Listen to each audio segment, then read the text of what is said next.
All right, good evening, everyone. Welcome to our first work session tonight, Student Achievement. And we are going to be doing our first progress monitoring of our literacy data, as well as one of our other goals regarding our ninth graders and Regents credits.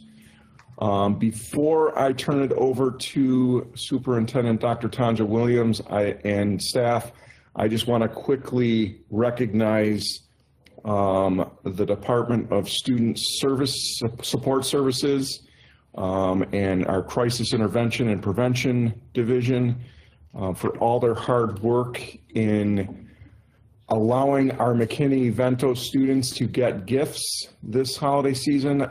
Just before I came here, I stopped over and dropped off some things, and it was just a massive operation over at West Hurdle. Amazing, all the items that already have been donated and everything that they're assembling for each of our families. Over 1,400 students will be touched by this. So, and that is, I'm hearing a record amount of students that are falling under McKinney-Vento, displaced from their homes, homeless, living in other places other than a home. So I just want to recognize all the folks that are working so hard, everybody that has donated and helped in supporting our McKinney-Vento students.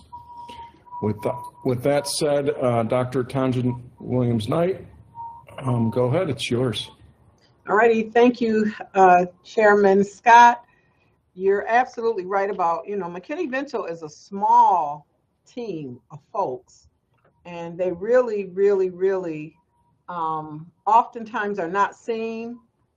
They work a lot behind the scenes to try to make sure that the children that need the most get exactly or as much as we are able to offer. And so that department is really led by Sharon Brown, Dr. Brown, and Assistant Superintendent Tina Jones. And really the day-to-day operations are led by Andrea Sanders, but they've got, again, a small team of folks. Marva Brown has been a staple in that department, and she's been working there, for a long time. And, somehow or another, they make it all happen. And at this time of the year, which, can be a difficult time for a lot of folks that either don't have the means to have a happy holiday or have suffered losses, it can be difficult. And so the work that they're doing is really meaningful. So thank you for recognizing that as we kick off this committee meeting tonight. Just another quick note, we're keeping close tabs on the weather. It's always difficult because in Buffalo, we're so close to the lake that it's often a tale of two cities. And sometimes, we can, in the city, not experience much haphazard weather, and just 5 miles down the road, in the southern tier, it can be a completely different situation. So Chief Hills is keeping close communication with the city on what it's looking like, how streets will be looking, and all of that. So as soon as we know something, I'll make sure that I send something out to the board members so that you all know what it's looking like for tomorrow. That being said, I will just kick off that Chief Botticelli, who you see on the screen, our Chief Academic Officer, is going to share kind of a review and an update on our goals. You may remember that you all received this document from me, it was probably back in September, and it's something that we sent out to all of our schools. It's just a quick little cheat sheet so that all of our schools are reminded every day of what the superintendent's goals are, what this body has charged me with leading in our district. And we call it, the last time or last year we called it the 999 goals, and this year it's the LNH. And the L, stands for literacy, but we call it lit. That's something that the kids, they use when things are lit, they're exciting and they're happening. So the L stands for lit focus. That's our literacy goal. The N is because we are always nurturing, as we're trying to meet these goals, we want to remember that these are children. These are children and this is our staff, and we will be nurturing in how we do it, but it also stands for numeracy. So in addition to a literacy goal, we have an N, numeracy, and then the H piece discusses our 2 high school goals. There are 2 high school goals that the board has charged us with meeting for this year. And tonight, I believe that Chief Botticelli is going to focus on goals 3 and 4, those high school goals that the board has charged us with. And I won't steal her thunder. I won't go too far into it. I will turn things over to her. So you've got 2 presentations, and I see that you've got your interim grade 3 beginning of year economically disadvantaged reading or our lit goals that you're going to be discussing, and our goals 3 and 4. I'll talk about our literacy goals, and Laura Smolsky-Peters is going to address our high school goals. So we'll be covering both of those goals. So next slide, please, Adrian. So as always, we are moving on to the next level: 1 voice, 1 vision, 1 mission. Tonight, I am going to focus on rigorous early elementary education. Next slide, please. And we always want to tie things into our 5 by 25. And so specifically tonight, I'll be discussing how we are eliminating achievement and opportunity gaps and providing access to educational excellence and accelerated learning. So goals 1 and 2. Next slide, please. So our literacy goal is that the percentage of economically disadvantaged grade 3 students who are proficient on the New York State grade 3 ELA assessment is going to increase from 17.1% in September of 2024 to 19.3% in September of 2025. So in other words, we're looking for a 2.2% improvement on our grade 3 state assessment in English. Next slide, please. I'm going to talk quickly about the impact that COVID had on the current grade 3 cohort, and then I'm going to talk about our interim assessment goals, because those will support our growth in meeting the main goal on the state assessment. So first, just to contextualize, our current grade 3 students were actually not even in school during the COVID closure back in March of 2020. Their pre-K experience was a combination of remote and hybrid. In kindergarten, we were still laboring under COVID restrictions. If you remember, the 3 feet apart, and it was very difficult for teachers to do small group instruction, etc. We also experienced Omicron in that January, and there were many, many students, teachers, staff out with Omicron. Grade 1 and 2 for this cohort was a bit more normal, and this has been more of a traditional grade 3 year. The skills that were taught, however, in K, so their introduction to literacy, that we just have to bear in mind will have long-term impact on their growth and success. So during grades K to 2, students are learning their foundational literacy skills. So in this case, we're specifically talking about phonemic awareness, decoding or phonics, and letter formation. So those things are taught to students during grades K to 2, and this particular cohort of students would have had an impact during their kindergarten year. So we really spend a lot of time with things like letter formation. How do you shape your letters when you're printing? So a lot of kindergarten is devoted to those very foundational skills. So this group of students would have had a slightly unusual experience in kindergarten, although it would have been a little more consistent in grades 1 and 2. Yes. Folks, if you could please mute, we're getting some feedback. I think it might be the one. There it is. Thank you. I also want to point out in grade 3, which is the current year for this particular group of students, we do a lot with advanced decoding. So when they're younger, they're learning to do CVC words, consonant, vowel, consonant. They're learning the short vowel sounds. They get introduced to the long vowel sounds. But in grade 3, they approach decoding in a different way. So they're learning prefixes, suffixes, and base words as their foundational phonics. So that advanced decoding does come in a much stronger way in grade 3. So multisyllabic words, really focusing on prefixes and suffixes and understanding Greek and Latin roots. So just to give you some context. Next slide, please. So here's our data from the state assessments for grade 3. We're following that green line at the bottom, which is the economically disadvantaged group of students in this particular grade. So you can see last year, 23-24, the results on the state assessment for this group, the economically disadvantaged students, was a 17.1% proficiency rate. Our goal is to get to 19.3% proficiency when we take the state assessments this year in grade 3. So for that group of students who are economically disadvantaged in grade 3, we'd like to see a minimum achievement rate of 19.3%. So approximately a 2.2% growth from the previous year. So when we talk about the state assessment, we have to bear in mind that that is more than just decoding. So we can't only focus on phonics. We need to include things like comprehension, vocabulary, writing skills. So all of that will come into play as the students take the state assessment. So obviously we'll focus on those things throughout the course of the year. Next slide, please. So our first interim goal will help us keep focused on those skills that will appear on the state assessment.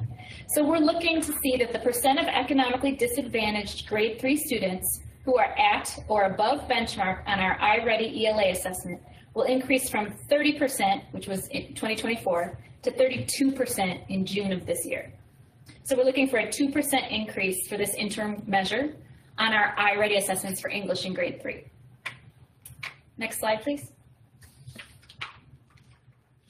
So you can see how we've performed over the past couple of years. We haven't had iReady available for English for that long. If you look at the 16% circled, that is where we're starting the year with our economically disadvantaged students in grade 3 on the iReady assessment. It's about 2% higher than the previous 2 years, so we're starting in a slightly better place. But again, we've increased the target, so we're hoping to get up to 32%. So we're looking for a 2% over the previous year. So last year we ended at 30% for that group. This year we want to end at 32.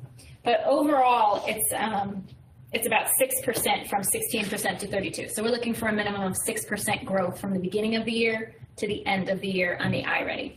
iReady measures more than simply phonics. It will also include vocabulary and comprehension on informational text and literacy text. Excuse me, literature.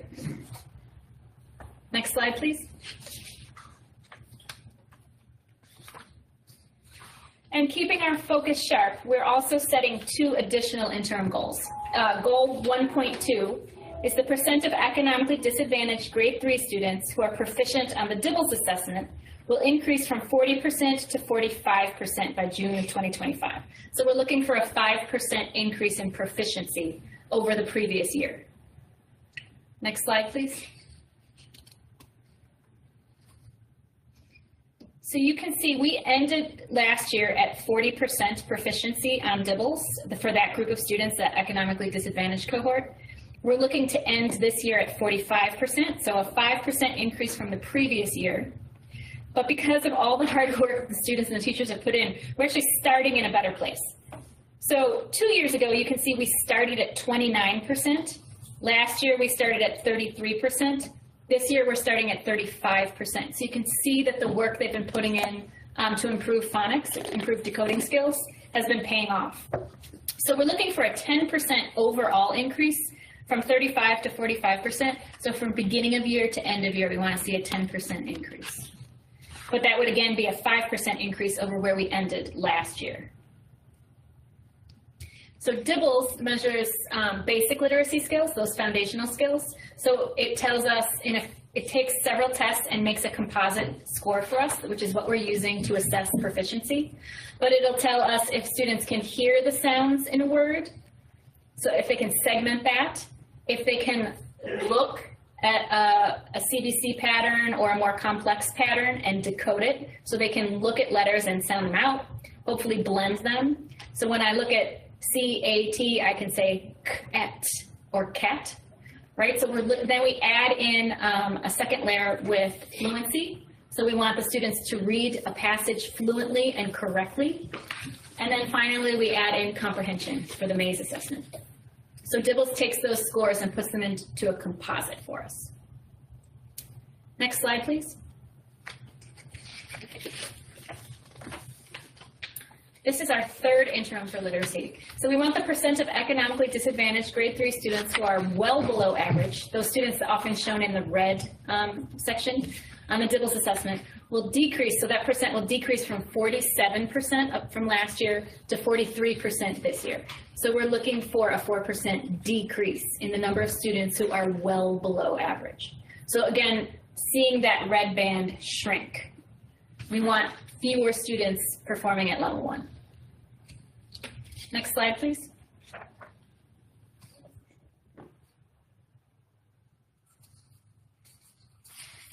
So if you look at this data, you can see 2 years ago we started at 58%. So I'm still following the green, even though it's above the dotted line this time, because we're looking for a decrease. So 2 years ago we started at 58% and ended at 54% in the red, or the intensive group of students. The last year we started at 54. So we ended at 54 the previous year and actually started the beginning of the year at 54% and dropped down to 47. This year we actually decreased even more at the beginning of the year. We're starting at 49 and we want to get down to 43%. So we're looking for an overall decrease of 6% in this group. So we want this group to shrink by about 6%. But you can see year over year, we're starting in a better place, and that is because of the hard work that the students have put in, the teachers have put in, to make sure that the kids can decode. So we are really working hard to make sure that those phonics skills are solid. And that's why you're seeing that year after year, that percentage of students well below is shrinking. So we're starting in a much better place this year than we did 2 years ago. Next slide, please. So I just want to talk briefly about some of the things we're doing in terms of implementation and monitoring of the goals. And I will be talking more about this in the future, so I won't go into too much depth. But I want to point out that our schools use the coaching tool to support teachers. So they go into classrooms and use the tool to determine where support might be needed in terms of reading instruction. Personally, I visit schools pretty much every day of the week with my ASL counterpart. And so we go in and walk with the administrative team, and we use the coaching tool and come back and look for trends in the data and try to help schools determine what PD needs to take place, whether shifts need to be made instructionally, whether tweaks need to be made in terms of students grouping, et cetera. The special ed team is also monitoring OG implementation in our special education classrooms. So they go out daily as well. So everyone in the Office of Instruction has a mandate of spending 50% of their time supporting schools. So you will see the special ed team going out specifically to look at not only specific things like students who have autism and what supports they're getting, but also to look at that OG implementation to make sure we're solid. The reading department is constantly in schools, supporting staff, walking with principals, working with coaches, making sure that the literacy program is solid at each building. IMSI is our partner with our Orton-Gillingham implementation, and they come out periodically to visit with schools. And we're also going to be talking to you in the future about bringing them in for more coaching opportunities. We constantly look at the DIBELS progress monitoring. You know, I've talked about it a million times, how schools will follow a schedule and periodically monitor students using DIBELS just to make sure that there is no backsliding or anything in between the benchmark assessments of beginning, middle, and end of year. We provide ongoing professional development in the language of teachers of reading, language essentials of teachers of reading and spelling in Orton-Gillingham, in morphology, which helps target that advanced decoding in grade 3 specifically, and a step up to writing, which is very important for our kids as they sit for state assessments. We've ensured that reading teachers are assigned at our elementary Total 1 buildings, and that was a very purposeful decision that was made. HR has prioritized the hiring of elementary teachers to fill vacancies as quickly as possible, and they coordinate with the LED department to fill leaves with certified temporary teachers whenever that is needed, especially at grade 3. We hold regular literacy coach meetings, support reading teacher meetings to go over instruction and data with those teams and just make sure that they are able to support the students and the teachers back at the building. We monitor RTI scheduling just to make sure that it's been conducted properly at each building, and we visit those classrooms regularly to watch the implementation in action. Extended learning time, many of the schools have focused their efforts on grade 3 and grade 6, specifically trying to bolster these particular goals, but a lot of schools are definitely supporting literacy in after school. You've heard me talk about our higher order thinking questions. This year we added multiple choice opportunities for each reading selection, grades 3, 4, and 5. So it's additional opportunities for students to practice the type of items they might see on a state assessment, but aligned to our own reading selections. So we're not pulling them off into separate tracks. We just finished our curriculum audits last month, and so the teachers will have access to the data for the district in comparison to the region and in comparison to the district itself. So they can look at their building, how their building compared to the district, and how their building compared to the region on particular items. And then they can take a deeper look into those items to see what might have held the kids back.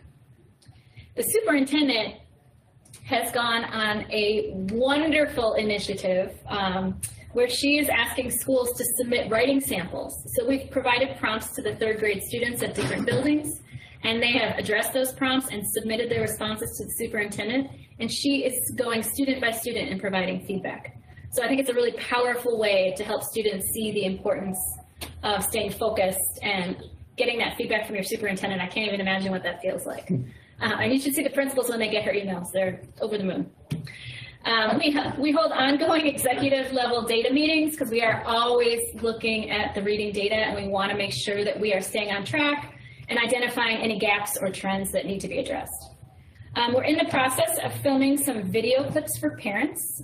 So we'll be providing those online, short, sweet little vignettes, but teaching little tips to parents that they can use at home with their students.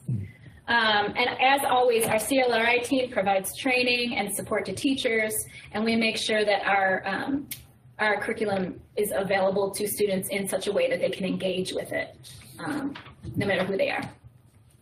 So I know that was fast, much faster than usual, but I'm happy to address any questions. Very clear. So I'm going to suggest that we take questions now, and then we will transition to the next presentation. We'll go in alphabetical order. President Belton-Cottman, any questions? Thank you for the update. No, I don't have any questions, but I was pleased to hear that you say you're in the process of doing something to help parents teach tricks to their children when they're at home. Do we have a district-wide initiative where we are encouraging reading or some sort of literacy in every school, or to try to make sure that children are doing it after hours or something? Have we progressed to that point? Because we know that if the children practice when they get home, they'll be better. Are we doing anything? We had it at one time, I think, when I first came on the board. We had like a campaign, a reading campaign or something, and whatever. So what are we doing? Definitely at the school level, I know they strongly encourage it. We send book bags of books home with our pre-K and K students so that they can sit and read with their families. And we always encourage reading. We're going to be looking at schools to send home some decodables over the break so that the kids can practice with their families. Oh, good. I actually was just talking to Dr. Reynolds. She's got all her teams engaging to support the goals. So the athletic department is going to be doing some little activities to get the kids excited about reading. And I know the FACE department is working on that. So there's a lot of things going on. But yes, always we want students reading at home. Oh, thank you so much. Thank you. Continue the great work. Thank you. All right, Vice President Evans-Brown, any questions for Chief Botticelli? I don't have any questions, but thank you for that robust presentation. You guys look like you're on your way. with lots of opportunities for children and teachers and staff development. So kudos to you and continue the great work. I'm looking forward to great things in this district, or Thank you. additional great things. Thank you. All right, Board Member Hurd, any questions? I don't have any questions, but I'd like to say kudos. Thank you for this team for putting such a great, first of all, great presentation, but this body of work that you put together to help our children is outstanding. I also have some teachers, teachers don't like when administration comes into the classroom or come into the school. They get nervous when they're teaching, and it's common. It's common when you got your bosses or sitting in the classroom or peeking in and asking questions or just taking the time to be there. And I had a couple of teachers told me that it was great. It was a wonderful experience, to have administration there in the classroom and to talk about access to data that's going to be coming in the future, and also a plan moving forward of how we can better ourselves, and they can see everything that you're saying. These our percentages going up. They see this happening just because of the work of this administration. So thank you so much. Thank you. Board Member McCosey, any questions? Questions. I would like to say, though, that it's encouraging to hear how different departments are coming together in your presentation. You bring up CLRI, you bring up other departments that you're working with. So, you always wonder whether or not the burden is solely on you. Ms. Botticelli, I know you do a lot of work. So I'm encouraged that there's, a bunch of entities coming together to make this work. Thank you. Board Member Rivera? I don't have any questions, but I appreciate the focus.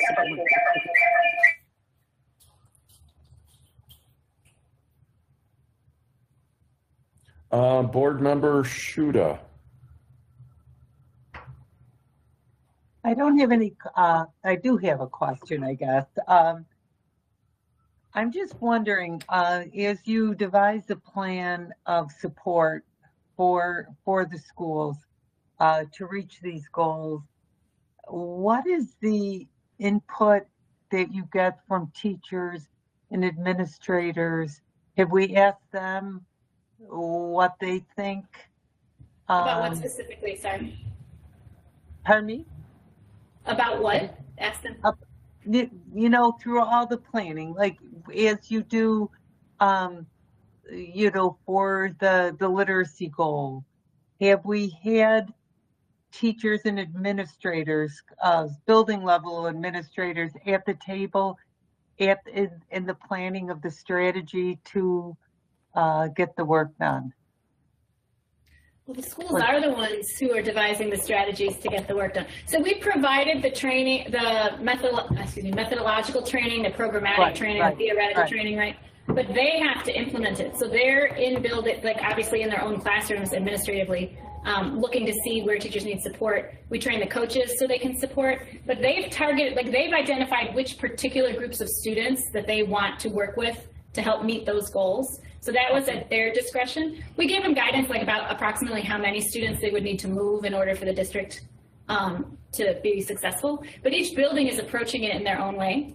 Okay, so if the buildings and the teaching staff think they need more support, they come to you and we're able to get some things to them? It would depend on what kind of support they needed. We could definitely always provide more professional development. We can attend grade levels. We can help them analyze their data. But I can't necessarily provide a new staff member if they feel like they want an extra reading teacher. So it just depends on what they're looking for specifically. But our team is always willing to go out and support in any way we can on site. Okay, that's it. Thank you. Board Member Woods? I'm glad to hear you're spending 50% of your time actually at the schools working with the teachers and the administration to make it happen. Good job. Thank you. And with that said, I think our goal is that we spend 50% on student outcomes. I think we just spent 100% of our time on student outcomes and did it very efficiently and in a way that understands where our students are starting the year for literacy. So Chief Botticelli, thank you for the great presentation and for all the work that our students and staff are doing to devote their time and energy into improving literacy across the district. Are we just going to transition to our next presenter, or I turn it back to Superintendent? Give it to the superintendent, but then. All right, Superintendent Williams-Knight. Great presentation, and you know, Board Member Woods hit the nail on the head when she said it really is a coordinated event. You know, us meeting these goals. I think you heard that from Chief Botticelli, that, you know, even finance, HR, everything is very intentional and it's very strategic. You know, I met with Chief Botticelli yesterday along with our Executive Director of Public Relations. We're working on these videos. We've even pulled them into it so that the parents will have tips on how they can support students. And we've got 37 schools that have third graders. And so each one of those schools has a schedule, and they have been sending me hundreds every month of constructed written responses from their students. And for every single student's paper that I get, I put a comment, I read it, I send it back so that the students know that at the highest level in our district, that they matter. I'm reading their responses. I then respond to the principal to let the principal know where I see the strengths, where I see we've got some areas to grow. But it's really modeling for them that if I can look at thousands of these, I know that principals also can look at, you know, the constructed responses in their buildings. So we'll see if it's a best practice. This is the first year we're doing it, but certainly it's giving me some insight into where our students are with their reading, their writing, and those kinds of things. So great presentation. Thank you. All right, Dr. Williams-Knight, do you want to introduce our next presenter? Yeah, I think I got a little ahead of myself before. We have Assistant Superintendent Dr. Laura Samolsky-Peters, and she has been an integral part, both she and Dr. Bullock, to helping us pull together data and staying attuned to that data and helping to make some recommendations for the board to consider in setting goals. And so she's going to be talking tonight about the 2 high school goals that we have, kind of where we are right now, what are some things that we've done. And, you know, our ASL, she's working very closely with our chief of student leadership, and all of our ASLs have some high schools, with Ms. Watson having the majority of them. But we pull together a team every month, and we sit and we're looking at all data, including suspension, attendance, anything that could impact students from, you know, not meeting these goals or serving as a barrier. We sit and we problem solve together. So I will turn things over to Dr. Samolsky-Peters. Thank you, Dr. Williams-Knight. Good evening, board members. I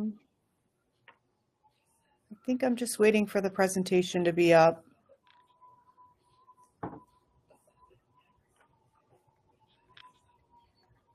This isn't the right one.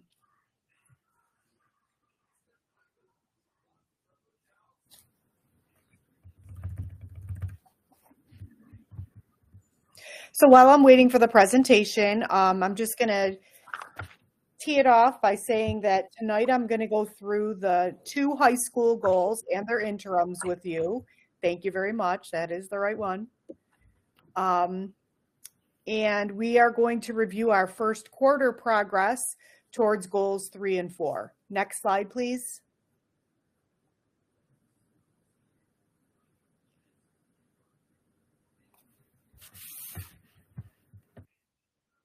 So as always, in kind of echoing what Ann said in the last presentation, we are working on moving to the next level. And for this presentation, we're really focusing on high school. Next slide. And also, as Ann said, for the 5x25 goals, this presentation will be focused on goal 1 and goal 2. Next slide, please. So for goal 3, the goal is the percent of cohort 2024 students, those are the students who entered high school this year, who passed at least one Regents exam by the end of their first year of high school, will increase from 38.5% in August of 2024 to 39.5% in August of 2025. So we're hoping to increase by 1% with this new cohort. Next slide, please. So we really don't have any kind of dipstick checks going on for exams because we have to wait till they take the exam each year. But we do have, when we set that goal, we talked about the fact that we want to increase the number of students who are going to be eligible to take their science exams. So in order to be eligible to sit for a science exam in high school, a student needs to meet a minimum lab requirement. So for interim goal 3.1, we settled on the percent of cohort 2024 students who would be eligible to take a science exam based on lab minutes will increase from 54% in June of 2024 to 60% in June of 2025. Next slide, please. So after the first quarter, 75.1% of the cohort 2024 students are on track with their lab minutes after the first quarter. So when the quarter ended this past November, we calculated this, I think on the next slide, let's move to the next slide. It shows that a student needs 1,200 lab minutes by the end of the school year in order to be considered eligible to sit for a science exam. So if I divide that up by the 4 quarters, that means that a student at the end of the first quarter should have had 300 lab minutes under their belt in order to be eligible, to be considered on track to be eligible. So that's 75.1% of the cohort that had 300 lab minutes after the first quarter and is on track. Most of our schools actually offer over 3,000 lab minutes to our students. So they don't just budget the year so that there's only 1,200 minutes available. They go well over that. So typically we say that by January, most of our students, if they are present and completing their lab work, should have their eligibility requirement completed by the end of the second quarter. So by February, we should see that students who are coming to school and doing their labs appropriately should have enough lab minutes. But if not, the schools are offering anywhere between 3,000 and 3,600 lab minutes by the end of June, by the time the exam comes up. So if students do fall behind on their lab minutes, they do have opportunities to complete, to make up those labs. Teachers are offering students the option to do virtual labs to make up minutes so they can work from home and make up a lab and turn it into their teacher, and that would count towards their minutes. And also, we offer students during our ELT, our after-school programming, the opportunity to come in and make up lab minutes as well. So there are lots of opportunities for them to reach this 1,200 lab minute benchmark that we have in order for them to be eligible. Next slide, please. Then for our last goal, which is goal 4, the percent of cohort 2024 students who earn 5.5 credits by the end of their first year of high school will increase from 59.9% in June of 2024 to 64% in June of 2025. Next slide.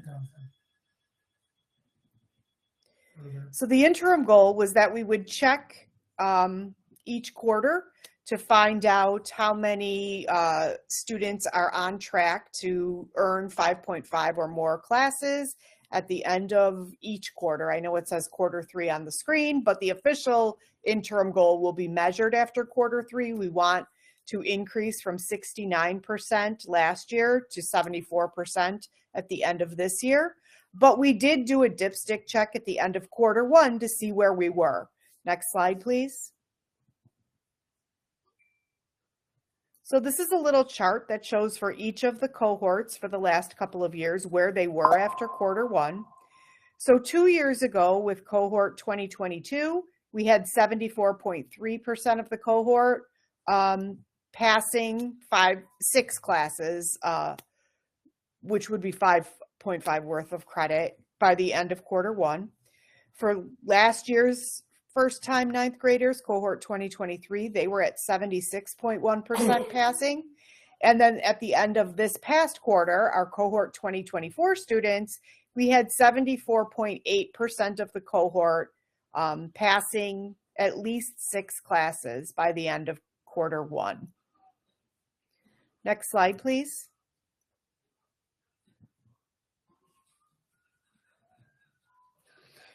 So I will, that was the goal update. I'll go ahead and take questions. All right, thank you, Dr. Smigulski-Peters. We will go in reverse order this time. So Board Member Woods, any questions? You said you're at 74% right now. What was your goal? For which goal? I'm sorry. For the students having 5.5 classes at the end of the first year for the cohort 2024. The It's in goal the second last slide. 64%. Yes. And That's you're the goal. and you're at 74 right now. Yes. So why is But that a goal? That could drop if their grades start declining, and sometimes that does happen with our ninth graders. Yes. As the year goes on, they start strong. We got to keep them motivated. We got to keep them inspired, because we'll take a look at second marking period, and hopefully it'll either maintain or keep going higher. But we know that there are things that interfere, with them coming to school, weather related, and just being high schoolers. So I just don't understand. I thought we were trying to push for stretch goals, but if your goal is 69 and you're at 74, I don't see stretch I don't understand. I'm sorry. Well, I don't think we ended the year last year at 74. This is just where we started this year. So it was an increase from last year where we ended with our ninth graders obtaining 5.5 credits. We didn't have 74% that did. Well, for this year, they started the first marking period strong, and right now they're passing. 74% are passing those 5.5 classes.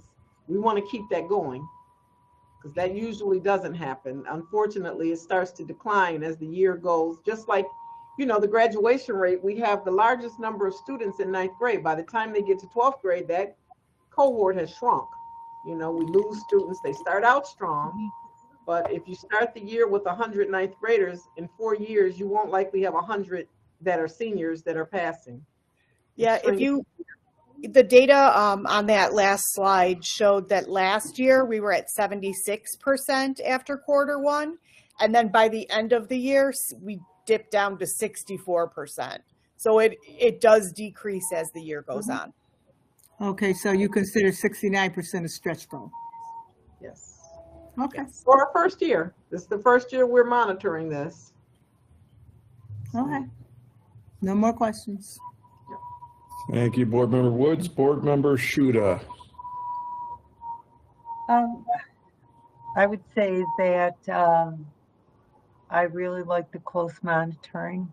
Laura and I, we worked together at some point during when she was at Riverside, and the kids that we lose so many times are the kids with delay of minutes and not keeping from the get-go on credits, and so I appreciate the fine-tuning. Thank you. Yeah, thanks. And also I didn't mention during the presentation, but this is last year was the first year that we had built the mechanism to monitor lab minutes at the district level.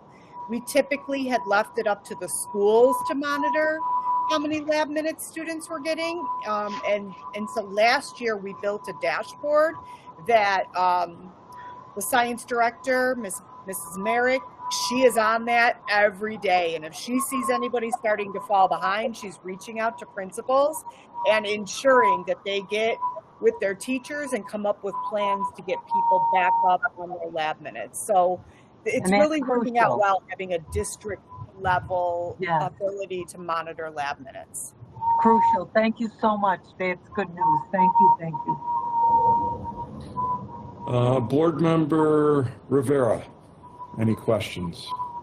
No, I don't have any questions, although I think monitoring is a really good idea because lab minutes becomes really complicated. You can or haven't been able to monitor, and then it interferes with students' graduation. So I appreciate this. Board Member Makosi. No questions. I do want to state though that I really want for the community and our listeners to understand and realize that this is true growth. It's growth for the district. It's growth for everybody involved.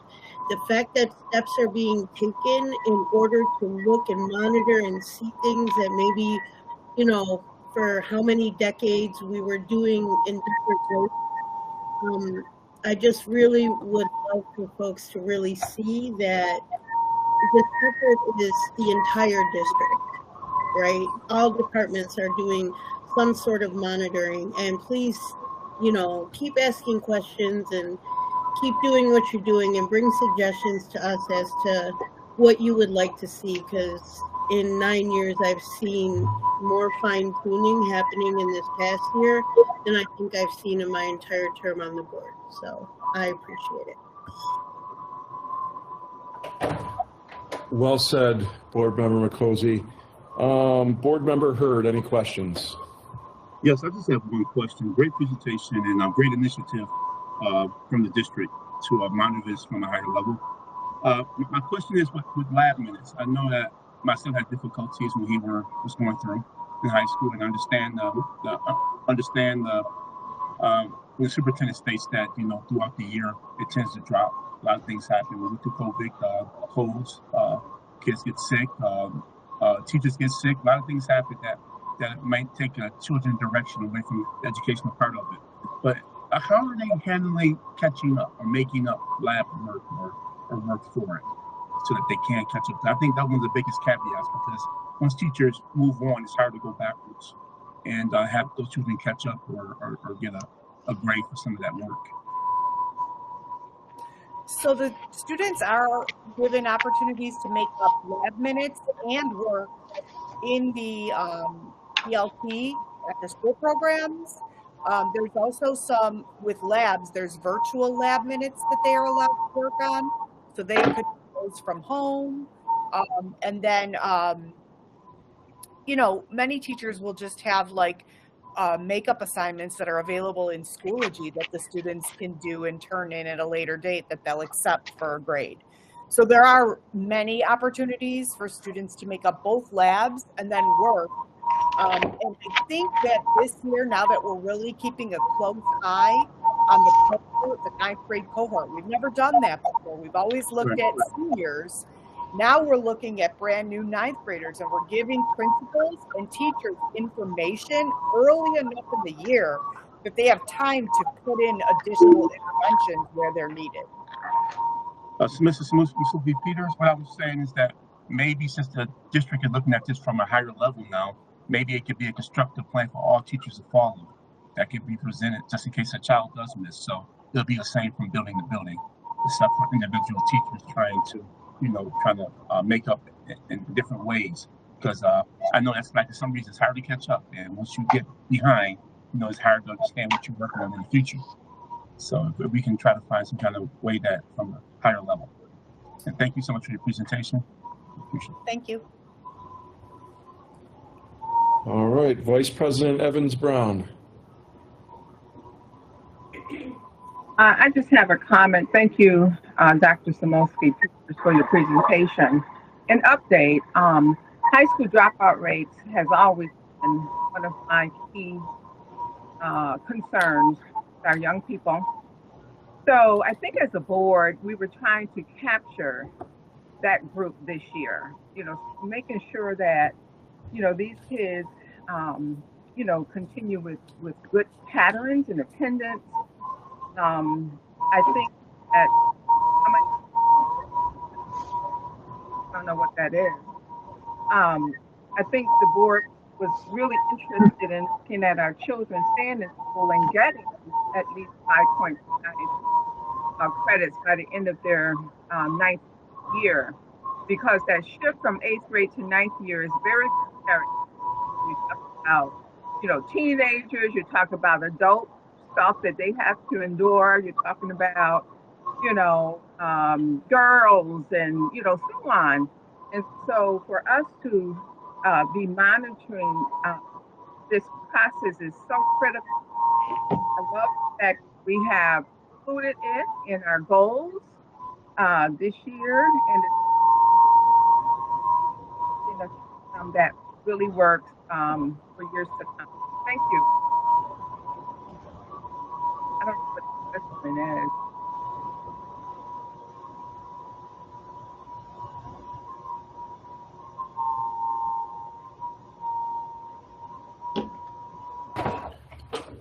All right, President Belton Cotman.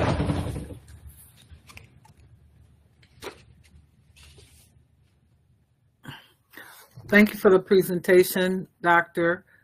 I don't have any thing to say other than I'm glad to see that we are monitoring things, and it's great to see us going in the right direction. We have benefited from the Council of Great City Schools and our involvement with them. Thank you. And I don't have any questions either. Another great presentation. Thank you, Dr. Samulski-Peters. Just echoing what was just said, that this is, again, data that is 100% focused on our students and their outcomes. And it's impressive to see data that's almost real time on where our students stand in ninth grade right now. So thank you again for all the efforts in focusing our agenda, our priority on student outcomes, and really delivering on that expectation. So thank you. Dr. Williams-Knight, I'll turn it over to you to close out. All righty, thank you, Chairman Scott and esteemed board members. Not a lot to add to it, but Dr. Evans-Brown certainly had it right when she said that the dropout piece does not start usually in 12th grade. We know that. And so it's important for us in ninth grade to really, and even earlier, make sure that our students stay motivated and engaged and all of that. And sometimes our parents will think that because their child has been in high school 3 years, they're automatically 11th graders. And so we've got to do some work with educating them to know that it's really the credit accrual that determines what level of classes they're taking, 10th grade classes, 11th grade, or 12th grade. And when you think about those science lab minutes, even though there are many opportunities for students to meet that, when you think about things like immunizations and, how that has impacted, many of our high school students from being able to attend. But I got to say again, Dr. Brown's office has done a phenomenal job. I've tried to keep the board updated on, just how many students and parents, thank you for making sure that your children are immunized. And I want to give a shout out to our principals and assistants and, their staff, because this work is really, really hard. It's a little easier to make changes when students are young. They're like sponges and they just want to please their teachers. But when they get to high school, it's a little more difficult to keep them motivated and engaged. So I want to give a shout out to our high school principals, to their assistant principals, to all of their staff and all of the work that they're doing. I'm pleased to see we're on track. We are doing better this year than we did last year. And, it's my goal and my mission to keep that trajectory going. I have a great team. I think you saw 2 folks tonight that gave great presentations, but they work as a team. It's not any one person, it's everybody that's pulling together and helping to make this happen. So that's all I have, Chairman Scott. All right. You can close out. That concludes our student achievement work session. We are about 4 minutes ahead of schedule. No pressure, Board Member Shuda. I'll turn it over to you. Okay, tonight we have two topics that we're going to get updates on. During the past, I would say, couple months, there has been some questions about modified sports. So we're going to have a presentation. So I will turn it over to Dr. Williams-Knight to start us off. All righty, thank you. The board has asked for an update on, specifically where we are, what's happening with modified sports. And, as the superintendent, the board asked, and it's my goal to deliver. And so I've had conversations with Chief Dr. Reynolds, and she was very pleased to have her team present tonight to share an update on exactly where we are. So I will turn things over to Chief Dr. Reynolds to begin her presentation and introduce her staff.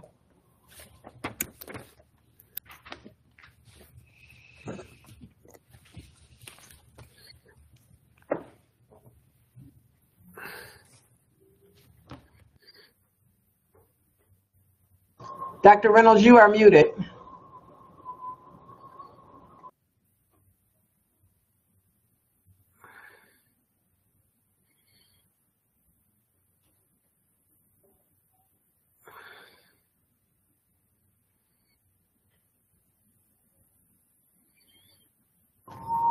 Are you having some technical difficulties with unmuting?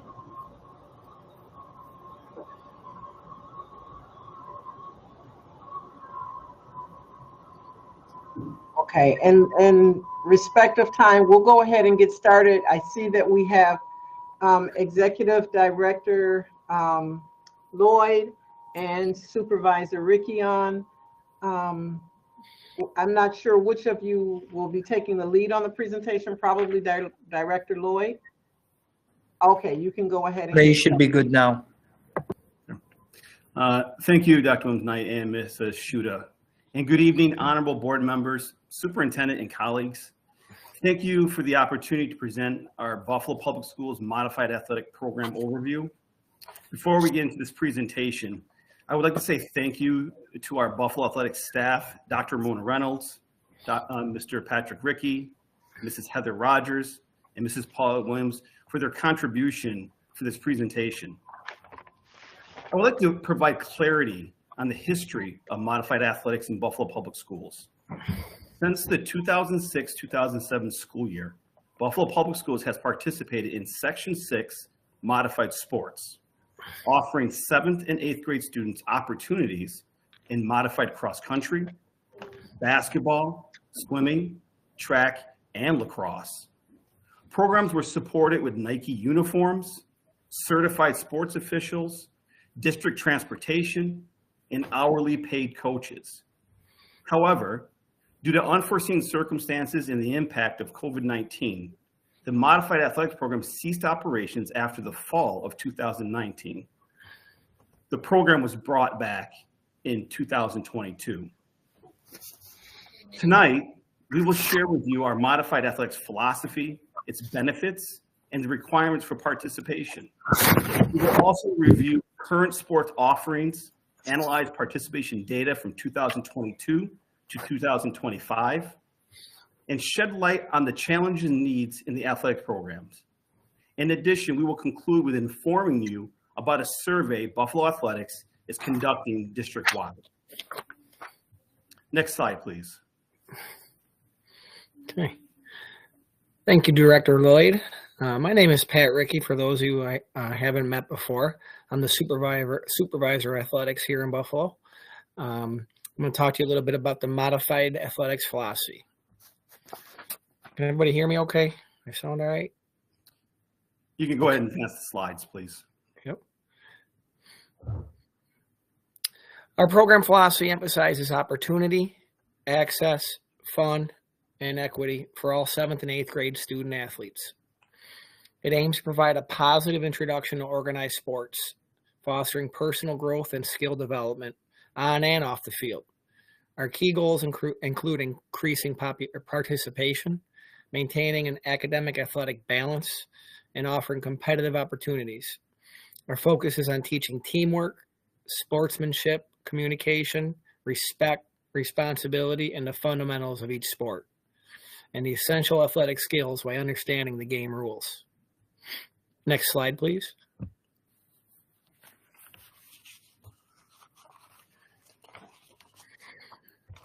There are many well-documented benefits of the modified athletics program. Modified athletics prepare students for the transition to high school by teaching fundamentals, game strategies, and teamwork in a structured, inclusive environment. The focus on skill development over competition promotes growth at an individual pace while fostering physical health, social emotional growth, academic engagement, sportsmanship, and character building. Every student has the opportunity to participate, emphasizing inclusivity and belonging. Next slide, please. Thank you, Supervisor Ricky.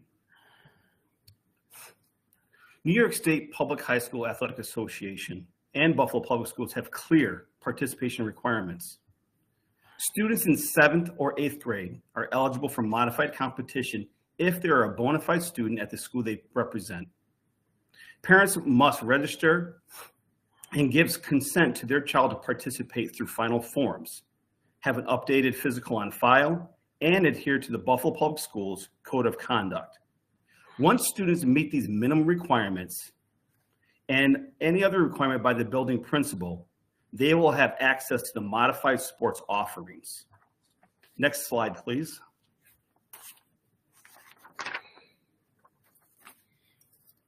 Thank you.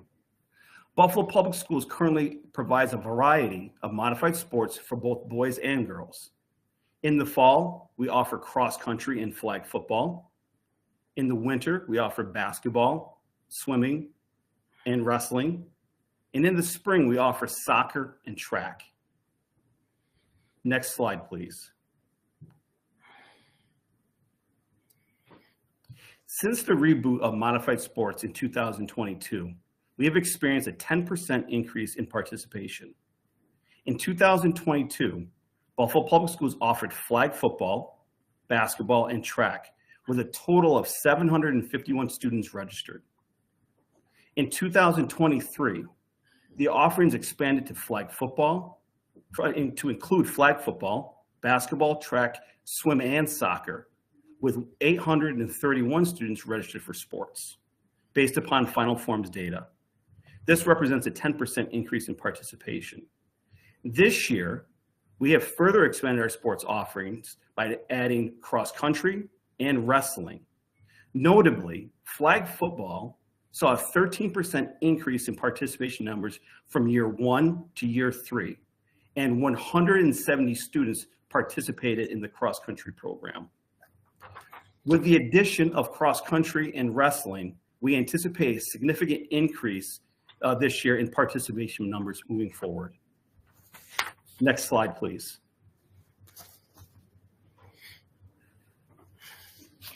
Thank you, Director Lloyd. Some challenges and needs for our modified athletic program. To sustain a competitive and effective modified athletics programs, Buffalo Public School must address several critical challenges: transportation, field and facility availability, and the recruitment of certified and qualified coaches, and the provision of stipends for modified sports coaching. Currently, BPS Transportation Department can provide only 8 sports buses for us daily. With over more than 100 athletic teams in each season, that's fall, winter, and spring, this severely limits our ability to transport student athletes to games. While many high school students have adapted by using NFTA buses, middle school students do not receive bus passes, making an NFTA an unviable option for them for their athletic transportation needs. The district has just 3 turf stadiums, which are in constant use for daily sporting events. As a result, many of our teams are forced to practice and compete in city parks, where conditions are often inferior to the facilities available in neighboring suburban districts. Additionally, the modified athletics program faces difficulties in attracting qualified coaches. Unlike high school coaching positions that offer seasonal stipends, modified coaches are paid hourly, requiring them to log their hours daily. This process is not only burdensome for coaches, but also creates administrative challenges for athletics department. These factors contribute to a lack of interest in modified coaching roles, further impacting the program's sustainability. Next slide, please. Thank you, Supervisor Ricky. To expand program offerings and boost participation, Buffalo Athletics is conducting a survey among students in grades 4 through 7 district-wide. The survey gathers insights on current participation, interest in additional sports, plans for future involvement, and preferences for fall, winter, and spring sports. As of today, we have over 360 responses. Data will be analyzed and shared with our athletics department, our chief of athletics, and our superintendent. This survey will help guide us with future programming decisions regarding modified sports. If you will, if we take the information from the Aspen Institute, they say that we should often ask the students what they want to do instead of having the adults tell them what to do. Thank you, honorable board members, superintendent, and colleagues for your time and attention. Thank you for your commitment to supporting student athletics in Buffalo Public Schools. We are happy to address any questions you may have. Great. We can start with questions. Dr. Rivera, do you have any?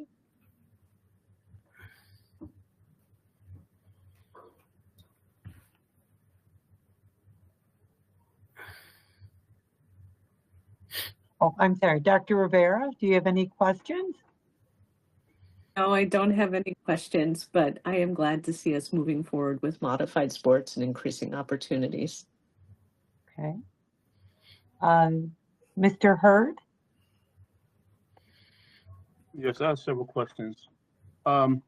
We spent countless hours working with our community partners and the district principals, coaches, community coaches, teachers, community members, and parents, and students about the modified sports over the last several years. And it was also included in unified sports. So they was running conjunctly hand in hand. Haven't heard report anything about the unified sports, but we have coalitions with other neighboring districts to support unified sports and modified sports here in the city of Buffalo. I mean, it's where do we start? We work with these community programs about bringing in Little League football here to the Buffalo Public Schools, which entail the coaches here in the city of Buffalo who coach Little League football would bring in their children back to the Buffalo Public Schools, and they work with their parents. And this was something that was collated, that we grew up. We also offered transportation. We worked with Robert Harris, Director Robert Harris, about transportation and order buses so coaches can have transportation to alleviate the transportation issues with this. And those buses have been ordered. So I would like to know what happened with the football program, in which I know that equipment and uniform and things were ordered, and how come that wasn't launched this year? That's one of the first questions about the Little League football and the coaches and materials for the coaching. And also we had a slew of coaches that were ready to come on board that were going to coach the Little League football programs through the Buffalo Public Schools. We also had found land space also for fields, and that was our pre-worked out, and none of this have manifested. So can we start there? Yes, sir. Thank you for the question. I think you started with unified. Do you want me to address unified for you first? Please. Okay. So unified sports is a special program that started with the Special Olympics. Okay. So unified sports is the combination of students with disabilities and regular education students working together under in a school. So we currently have that program in every single one of our schools that want it. We have bowling. We are in bowling season right now. And then after this, we go right into basketball season. So we currently have that program that is available to students in grades 7 through 12 if they so choose to participate. I'm happy to report that we're expanding. We did expand this particular bowling season. We added Emerson, and Mr. Carlo Alvarez is over there now. And we're looking to rebuild their athletic program. So we're starting with unified sports inside their building. Another school that we reached out to, we're looking to add unified basketball to South Park. So we are growing the unified program in Buffalo Public Schools. Does that answer your question, sir? For unified, we have coalitions with other neighboring districts. I'm not going to mention them here online, but we had like handshake agreements with these other districts that we're going to move the unified program, because it's very important that these children that feel left out of other sports but feel left out of society also, have a plan that will keep them in school interested in education, but also build that community that they can work and pair with one another. So this has been a huge gap. You mentioned bowling and basketball.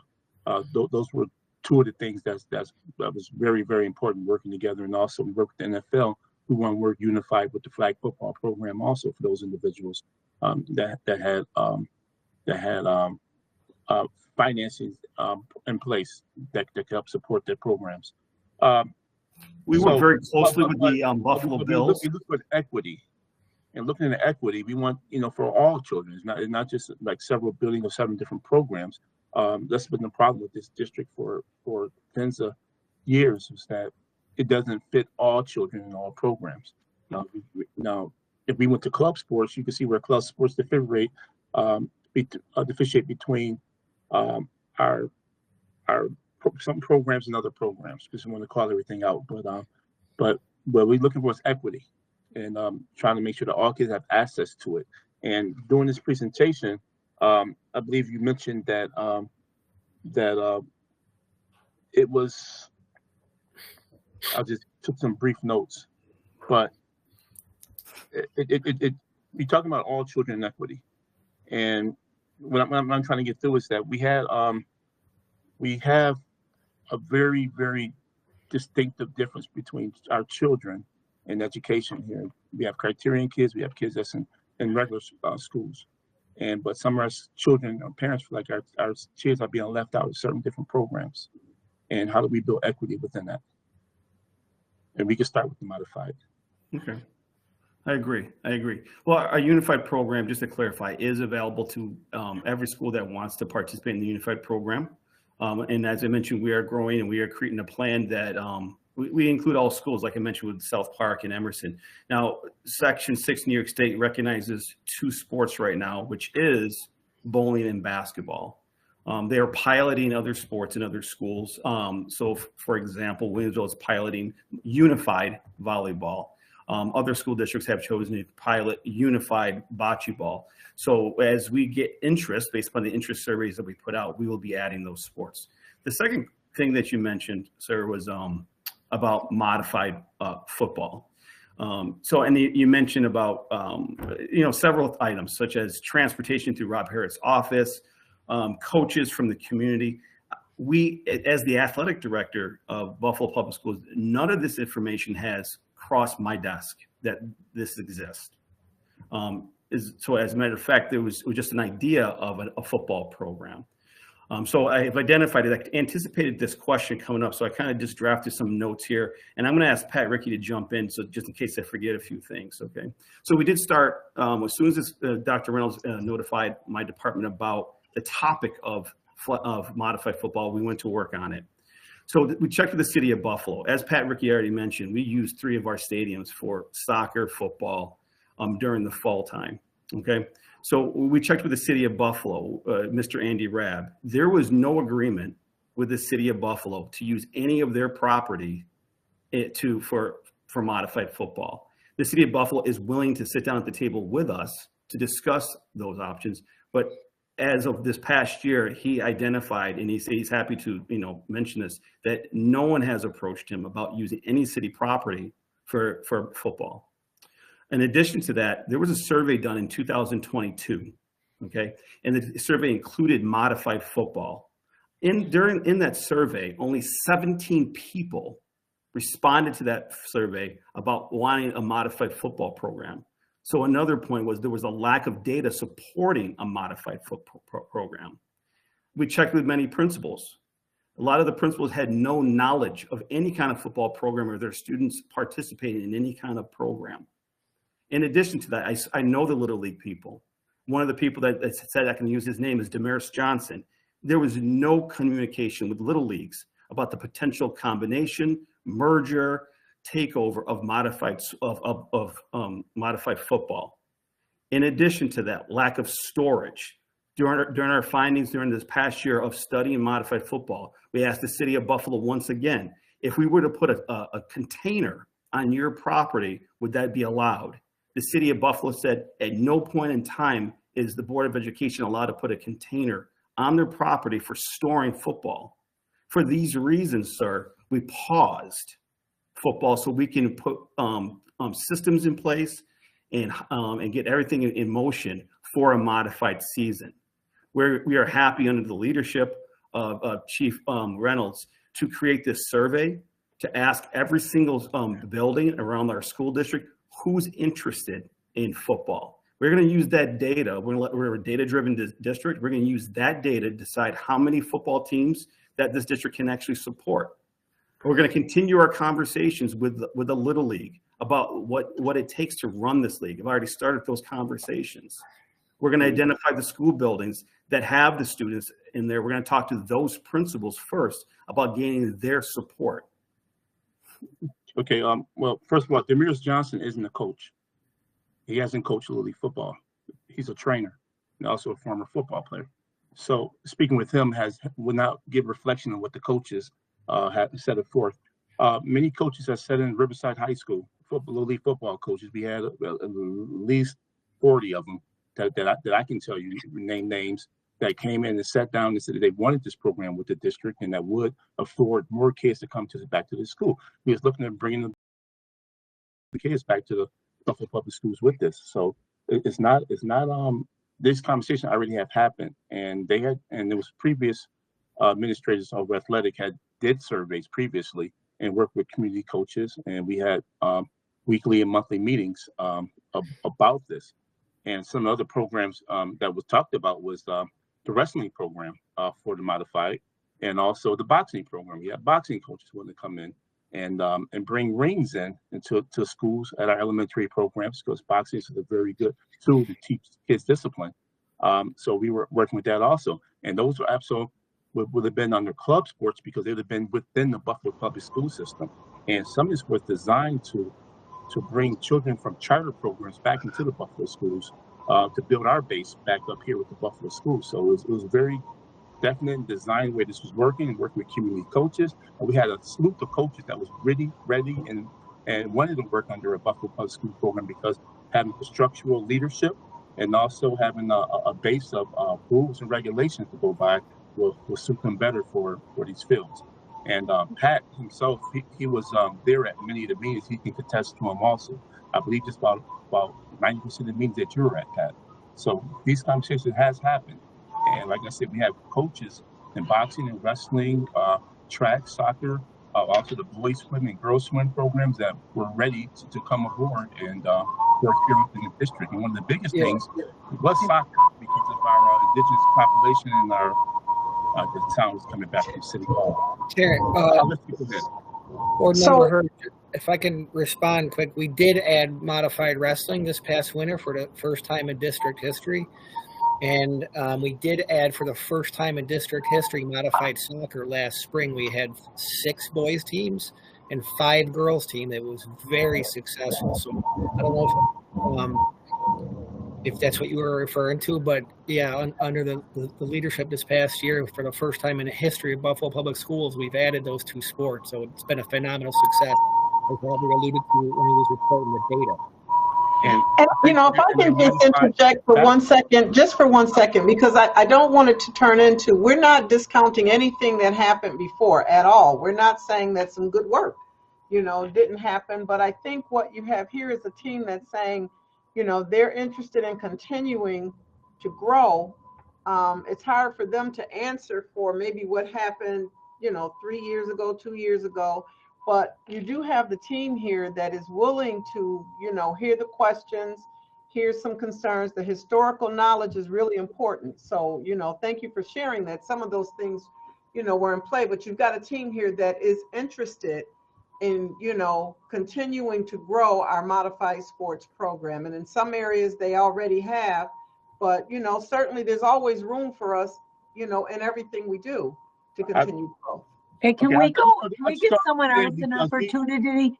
I Mr. don't Hurd? understand because now, let me finish, please. I just don't understand because we ordered the equipment for the Little League football, but somehow that, and I understand that it was delivered to the district, but it somehow disappeared or went someplace else. So I'm just not I understanding. can answer that. How did that work?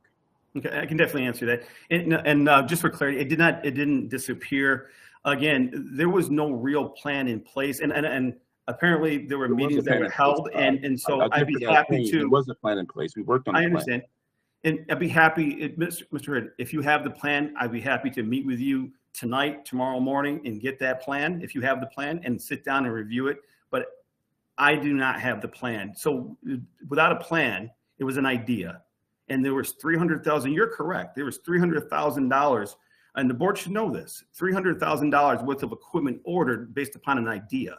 Okay. So what we did was, to be fiscally responsible, we reached out to the vendor and said, "What can we do?" So none of this stuff went to waste. We were able to return most of it, and the rest of it we purchased helmets for the JV varsity program. We purchased shoulder pads, girdles. We've purchased flag football equipment for the growing flag football program that we currently have. We were able to buy. Because the board specifically gave an order for this equipment to be ordered. Let him finish, Mr. Hurd. Thank you. We ordered flag football pants, practice pants for all football teams. And in addition, if you go over to Riverside, we added a scoreboard over there. So all that the materials were returned. And everything else was put to good use with our current football program. Did the board give anybody permission to repurpose that money that was funded for this program? I went through proper channels through the purchase department to take care of that, sir. Yes. But did the board give anybody permission to repurpose the monies for that program? I followed the process. I reached out to the Board of Education. I went out to the purchase department for the proper protocol, and they advised me on the proper protocol. That's not the proper process. If it's a part of their process to reach out to you, then then they didn't do that. But the process they gave to me was to reach out to them and work through them to return the items or to repurpose the items. And I followed that. And the modified basketball. Okay, Mr. Hurd, you can continue this. Director Lloyd has given you the opportunity to have a discussion. I think we need to move on to someone else, and we can continue. Dr. Evans Brown, do you have something? I have nothing. Thank you. Ms. Marcosi, Board Member Marcosi? Yes, very briefly. What I would just like to point out is there is a clear kind of miscommunication. So a lot of what was discussed in many meetings and countless hours and all of this, as someone who was on the athletics committee at one point and then all of a sudden not, a lot of this was stuff that was discussed but not only brought to the board maybe during a board meeting. If this was communicated, all of these meetings and all of this in the proper process as this athletics committee currently, or the athletics department is trying to put forth some process where everybody is engaged, everybody, meaning everybody down the line. If we had all these coaches and all these people and all these community members, then we would have all been more informed of everything that's happening. So I just want to clear the air that we spent a half an hour of back and forth around obviously a miscommunication of what was talked about that might get done and what's actually being done. So I suggest as a board member, and I'm hoping the support of my colleagues, that we are all updated on the plans that were to happen, whether or not our current athletics department feels that this is where we need to go, and then we can advise how this money is spent. I don't believe that purchasing or anybody else would have taken $300,000 and mishandled it. I actually am feeling a little better about the fact that there was efforts being made in order to take what might not have ever been used and repurpose that for what we can use and what we do need. So flag football is something that a lot of our students are just excited about. And I'm excited that a lot of our female students are excited about it. So I just want to put to rest. It's a new day. It's a new year. It's a new time. I want to put to rest all of the back and forth, and let's move forward with clear communication around what we're doing. If anybody is heading up a committee, please report back to the rest of us meetings and things that are happening, because it almost makes me feel like I wasn't included in something that apparently the entire community and all of the free world has been included in. And I'm feeling a little lost, because Buffalo's one big living room. We all know each other, yet I didn't know of 90% of what was being discussed. So moving forward, I would like to, I'm hoping that you do, Mr. Hurd, reach out to Mr. Lloyd, talk about whatever it was you had discussed. And, Chief Reynolds, if you could just kind of let the rest of us in on what's going to work, what's not going to work, what you all are thinking when it comes to you, how you decipher it. It's not on us to be able to make those decisions. So I'm just trusting in the process, and I apologize to the public that display happened, but there's no negativity here. It's all moving forward. It's not a display. It's not considered a display. Thank you for letting me speak.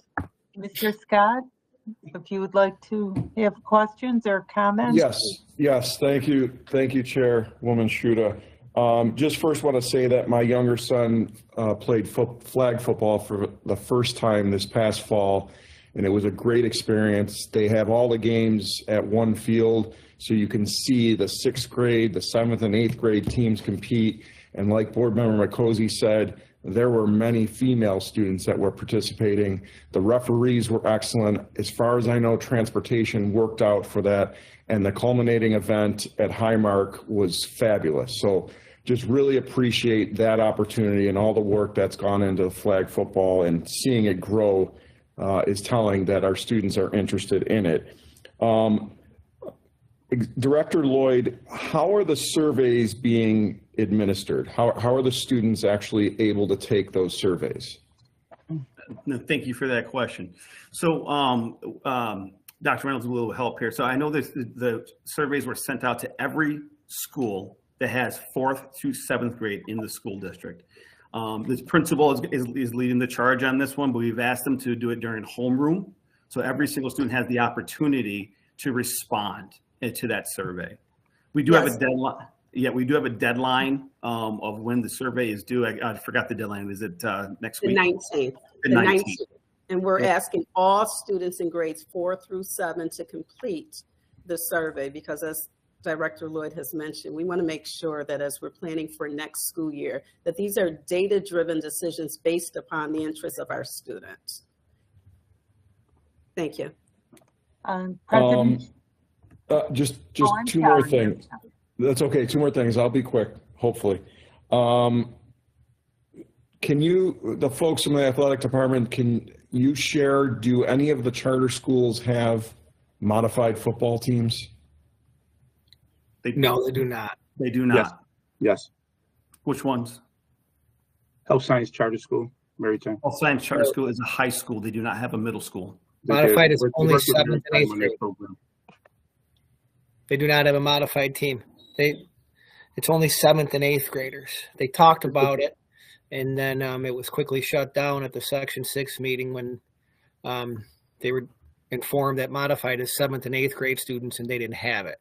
So then Health Science tried to start a freshman football team, and it never ended up coming to fruition. They didn't play a freshman game this year. So they're going in a route of freshman football at Health Science. None of the charter schools have modified football. See, what we call the modified would be classified as a club sport, because it would be within the district and they operate within theirs. So it would have been actually a club sport, not modified, if we were bringing the Little League footballs here to public school. Yeah, so that's a good point. Board member Hurd. Little League football and modified football are 2 completely different things. That's correct. And a lot of the conversations here have been convoluted to mix the 2 together. I just want to make it clear. Modified sports, as governed by New York State in Section 6, are for 7th and 8th graders. Little League football is for 5-year-olds through I think it's 16-year-olds, and there's It's no by weight class. grade by weight class, and it's well documented. There's lots of great little leagues throughout our city, and there's lots that are struggling, and there's a lot to unpack there with little league football. But to my knowledge, we are strictly speaking about modified sports in our district. So, yeah, to answer your question, Board Member Scott, no, there are no charter schools whatsoever with modified football currently. And just one more thing, and then I'll be done. And forgive me, because I'm just going to get on my baseball soapbox, as I usually do at this time when we're talking about sports. But at Hurdle North Park Youth Baseball and softball is at record numbers. South Buffalo is growing their program. They have a new turf field out there. Riverside has reignited their program, is growing it. Willie Hutch Jones and the Boys and Girls Club are really growing baseball and softball. I know we need to wait and see what the survey says, but there are now thousands, in my opinion, of Buffalo Public School students playing baseball and softball. And I hope to one day see a modified program for baseball and softball. I hope that's also on the radar. So thank you for the presentation, and thank you for answering my questions. I just want to can I make another comment about the data, the survey data? Because this, we want to be really transparent with the data once it's completed. And just to provide a little bit more context, in terms of survey questions, we have the fall, winter, and sports, or fall, winter, and spring seasons. And we asked the students to rank order their preferences from top to bottom. So you all, once the data closes, or once the survey closes, we'll share that with the Board of Education, and you can see, and we can disaggregate it by grade.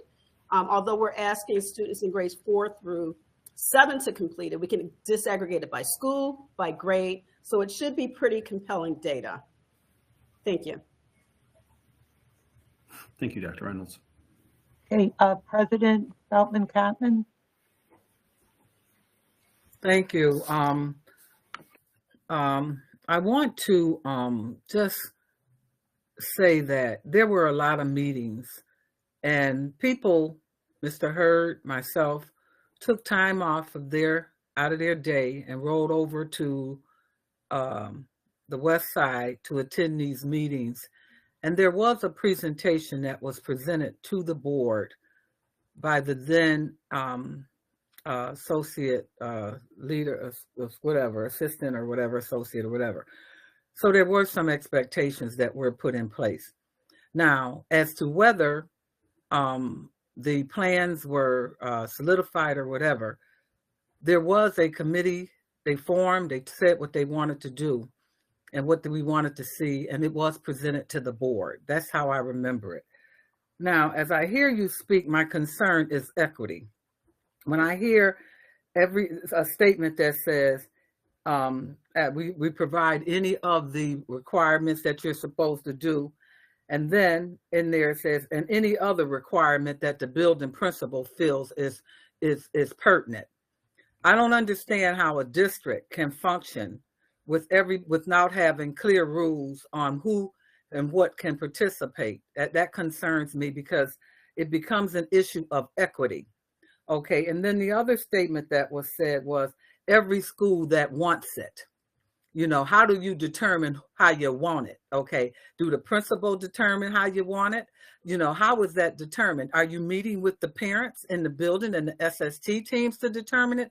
I'm just trying to get some clarity because I want to make sure that the wealth is spread across the district. Okay, and if teams are being organized and it's contingent upon a principal saying, I don't want it in my building, and children are denied resources, that is not what equity is about. So I'm very concerned when I hear those two statements, and I would like in the future to have something presented as to what's going on in the various districts and zones in this district to make sure that resources are being adequately shared. Okay, because if every school that wants it is a criteria, okay, and every principal, and the principal is allowed to put another layer on as far as what kids can do. We saw that with the City Honors lawsuit. I mean, the Criteria School lawsuit, where the state came in and said to us, you don't have the right to have certain things not unified across the district. So I'm concerned when I hear those things, because I know that typically the principals that have the most difficult schools and oftentimes are spending a lot of time working, and their focus is more on academics than letting children have extracurricular.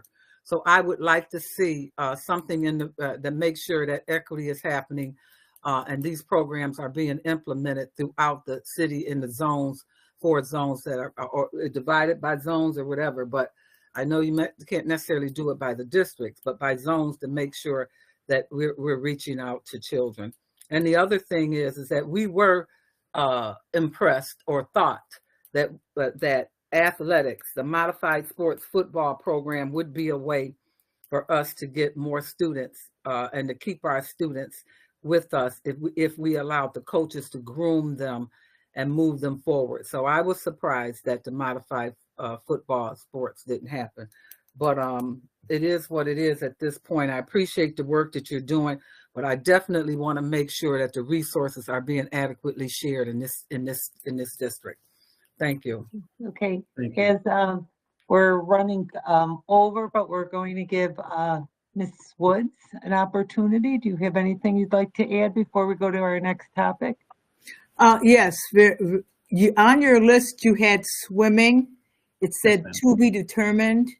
Now, I just got beat up by a bunch of constituents who said to me, how do we expect to have lifeguards and everything for the city of Buffalo pools or whatever if our schools don't teach the children swimming?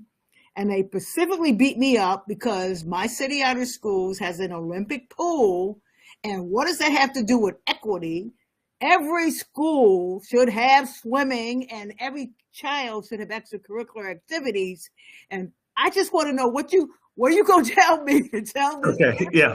What's going on with the swimming? Because I don't have an answer. That's a very good question. Answer that only city honors has the pools, okay? Because we refuse to let you take the pools out of the local schools.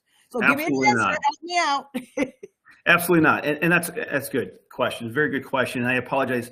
TBD does not mean that it's to be determined whether or not they're going to have a program or not. We don't have the data for this year's program. That's why it says TBD. But let me just give you a little brief history. Prior, again, to 2019, we had a very healthy 5th through 8th grade swim program in Buffalo Public Schools. A lot of students participated. I mean, I want to say approximately 200, 250 kids. It really helped fuel our high school program, okay? That's how we were able to create that very successful all-city girls team that had 27 girls that went to sectionals 2 years in a row, okay? After the pandemic, that program went away and other decisions were made, okay? Swim was brought back last year at the 7th and 8th grade level, okay? Last year, the data was kind of light. I'm not going to lie to you. It was about 25 to 30 kids. This year, I'm happy to report, and I can give you more data as we get the program started. We start in February. We currently have 8 schools that have signed up, and we're still signing up schools for the 5th through 8th grade swim program. So we plan on having swim again this coming year, and we've expanded the program to 5th and 6th graders. So do you have a lot? I mean, I want to make sure you do the surveying because the parents are on my case and I know there's a lot of demand out there. Don't let me face this demand for the swimming by myself. Okay, guys, get your surveys out there. If I have to distribute some to the people who are beating up on me, get me out of the situation. No, definitely. Last summer was very telling. We held a swim clinic at City Honors Pool. We had approximately 60 new swimmers, learn to swim swimmers in that pool. Those students have continued. That's how our program is going to continue to grow.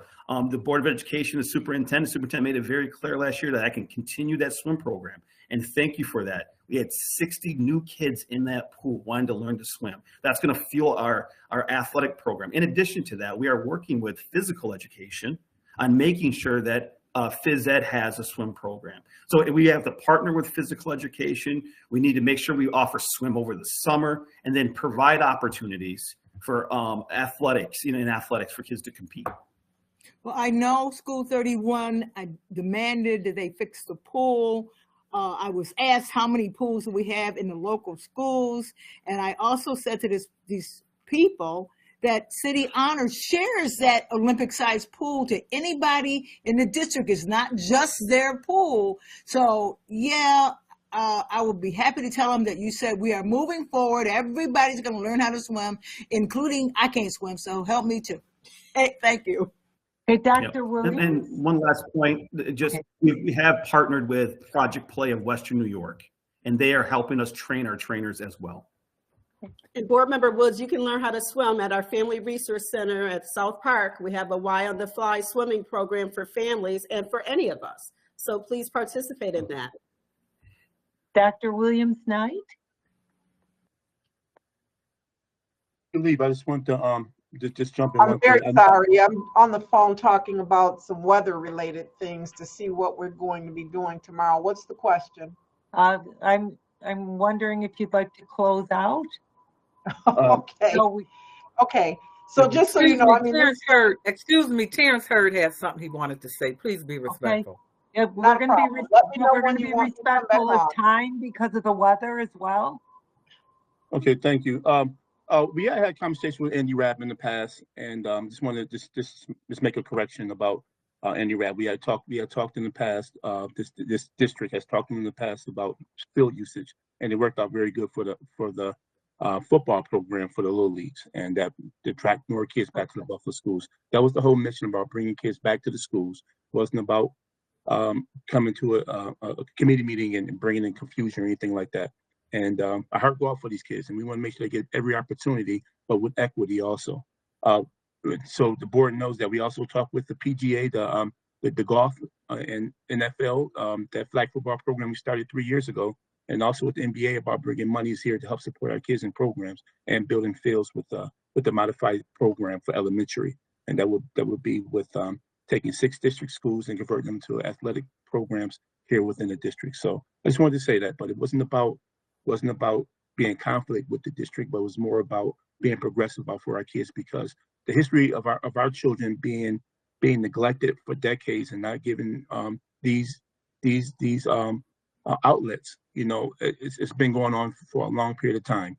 And this administration here, I'm not going to hold everybody accountable. So even at grab yards, when we talked about giving kids awards, those criterion schools, it wasn't all our kids that's deserving to have the opportunity to advance in this. So thank you again.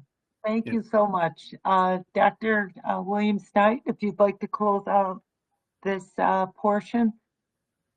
To say thank you to the team. I knew that this would be a very passionate discussion. There are lots of feelings about, athletics and making sure that equity, that all of our children that want to have the opportunity to participate, do so. We know that, for our students that participate in athletics, we expect them also academically to be strong. And so, it's a win-win. It's a win-win. And certainly we saw at grab yards for, all of our students that were supported in their participation in sports, for all of our kids, it's a win-win. And I knew it would be a difficult conversation. And I just want to thank the team. I want to thank the board for sharing some things. And I hope that everybody is leaving with the understanding that, this is a team that is willing to hear the concerns that the board is bringing forward. Can we deliver with the snap of the finger every single thing that's being asked? Maybe not, but at least they're willing to hear it. And whatever we can do, we'll work to do. So thank you to everyone for hearing the concerns, for addressing the concerns. Thank you, Chairwoman Shuda, for having this brought before your committee tonight. Okay. And we'll go into the next part of the Pathways and Technology Grant, known as the PTech grant. And I will turn it over again to you, Dr. Williams-Knight, as you All right. introduce Dr. Mr. Harris. I was gonna say doctor, huh? So, not yet, but it's coming. I know it's coming. But we have Mr. Harris, who is the director of our career and technical education program. He works in Chief Botticelli's camp with very closely with Dr. Baudo. And this is another one that I believe, Board Member Shuda asked us to share specifically about our PTech program. And so I'm excited to hear more about the great things that are happening because, it really is a really good program that we have at some of our schools. So I'll turn things over to Director Harris. Thank you, Dr. Williams-Knight, and thank you, Board, for allowing me this time to present to you our CTE Middle College offerings. My name is Robert Harris. I'm the Director of Career and Technical Education. And I'd like to begin by letting you know that this is State Ed's work in access, equity, and community engagement, but it's via the CTE department. You can move to the next slide. I want you to know also that our work is grounded in moving to the next level under the rocks of innovative high schools as well as extended learning excellence for all of our students. You can move forward the slide. Move to the next slide as well. Thank you so much. And in our 5x25, we fall under number 1, number 2, and number 5, with a focus on number 2 specifically for these programs that we have, which is access to educational excellence and accelerated learning by assuring that all students have access to high quality instruction that is cultural and linguistically responsive in all classrooms in all BPS schools. Move to the next slide, please. So with State Ed's access, equity, and community engagement services, they are administering approximately $175 million in grants and contracts and scholarships to colleges and universities, schools and school districts and BOCES alike, as well as for our students, as they are the beneficiaries of what this program has to offer. These programs seek to assist students in the preparation for, access to, and support during and the successful completion of a post-secondary program, certificate, or degree. Buffalo Schools is awarded, CTE is awarded about $1.3 million per year for our 4 middle college programs. Move to the next slide, please. In this overview, I want to give you information about the grants and the schools participating, the program purposes and design, the grant partners, professional development and meetings, budgets and costs covered, teachers involved, student participation data, and graduation and credit data. You can move to the next slide, please. As CTE, Buffalo Schools manages 4 middle college grants, one of them being Smart Scholars, which is the only one that we operate of this kind. It is over at Hutch Tech, and it's under the Information Technology program. And the other 3 Pathways in Technology programs, we have PTech 2, Be Green at McKinley, which covers green building tech trades. We have PTech 3, Be Solar at South Park, which covers mechanical, electrical technology. And then we have PTech 5, BIT at LJ Bennett, which is covered under information technology with a software focus. Next slide, please.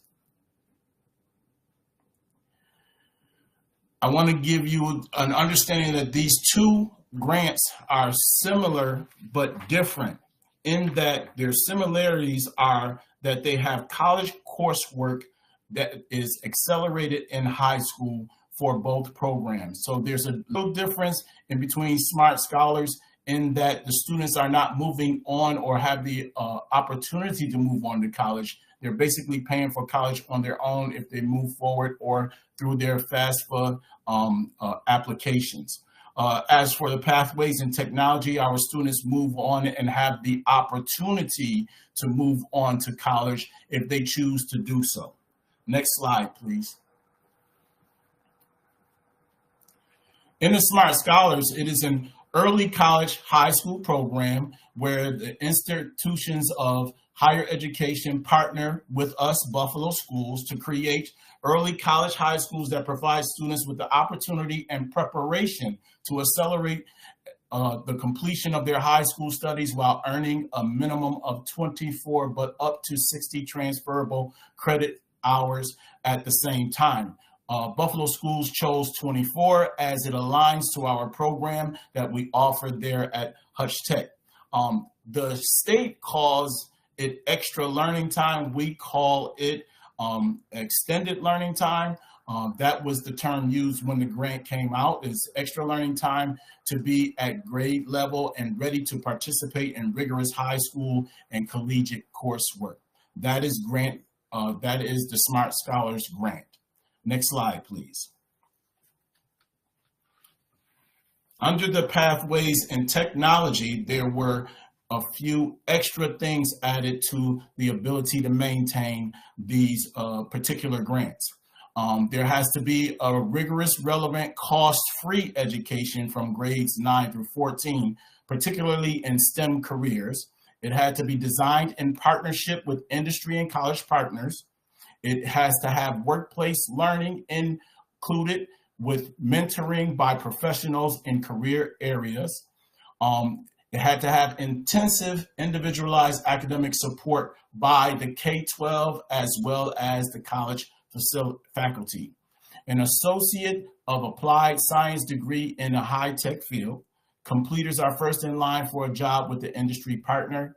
And industry recognized certifications are taken care of for those students that are enrolled, as well as the tuition is taken care of for dual or concurrent enrollment for acceleration in this particular grant.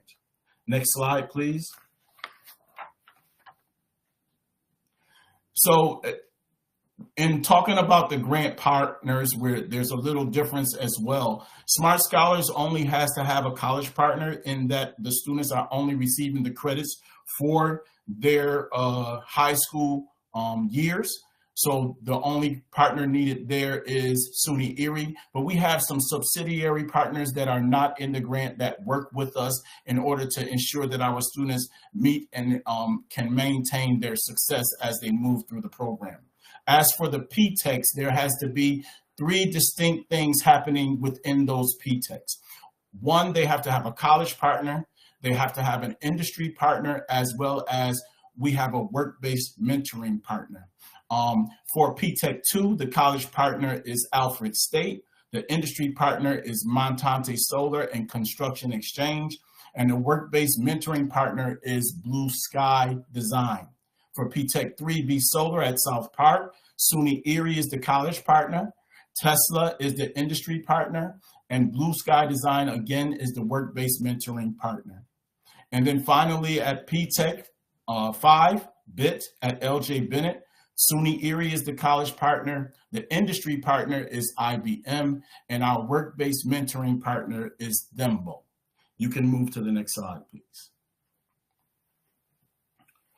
Next, we want to talk about the professional development that our teachers and receive, as well as some of the meetings that we have that are all included in the budget cost area. So monthly partner meetings, most of our meetings happen at night, so that's overtime hours. So monthly partner meetings happen on a monthly basis for each and every one of the P-TEC programs, as well as the Smart Scholars. A monthly curriculum and implementation meeting is taking place. Curriculum alignment meetings are taking place with the college professors. That means that they're meeting with our teachers in order to ensure that they're meeting the goals they need to meet for student success.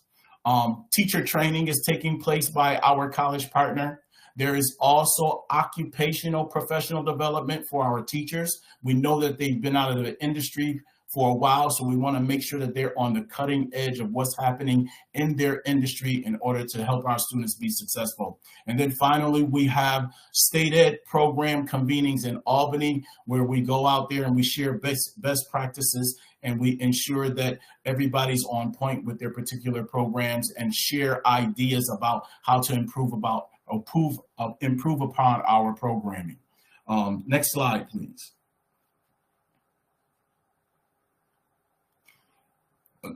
Let's talk about the budgets and the costs. Smart Scholars has a budget of approximately $165,000. It is mostly taking care of dual credit tuition, as well as equipment, books, and computers, particularly for the students.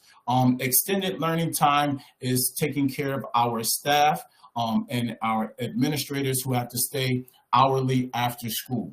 As far as the PTECs, PTEC 2 has a $500,000 budget. PTEC 3 has a $440,000 budget. PTEC 5 has a $230,000 budget. These particular amounts are because our programs are at a particular year. It involves the amount of students that are in the programs and the amount of credits that they are receiving, both through dual enrollment as well as in college tuition. So dual enrollment and in-college tuition is covered. High school equipment, supplies, and ELT and work-based learning opportunities are taken care of.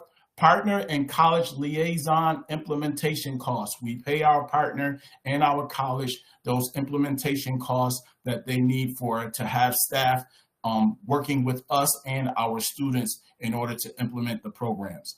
Stackable credentials. Our students receive stackable credentials based in their particular areas for this in addition to the tools, books, and computers that they receive, as well as room and board. That is only for the PTEC 2, as Alfred State College is 1 hour and 45 minutes away. So that particular grant and only that grant in the PTEC is covering room and board. Transportation, we make sure that we supply transportation for our students to go to the college of choice. With SUNY Erie, they're receiving bus passes, and we also have transportation that goes out to the schools so students can check out the college and see what they're going to be getting into. That happens about 2 times a year for Alfred State, and our students receive many other opportunities at SUNY Erie in order to check out their facilities and their program that they're going to check out when they complete the program. And then also every one of these programs has a work-based learning coordinator. A work-based learning coordinator is a major part of any CTE programming, as our students need work-based hours in order to show completion of understanding or career development and occupational studies as it relates to each one of their courses. The next slide, please.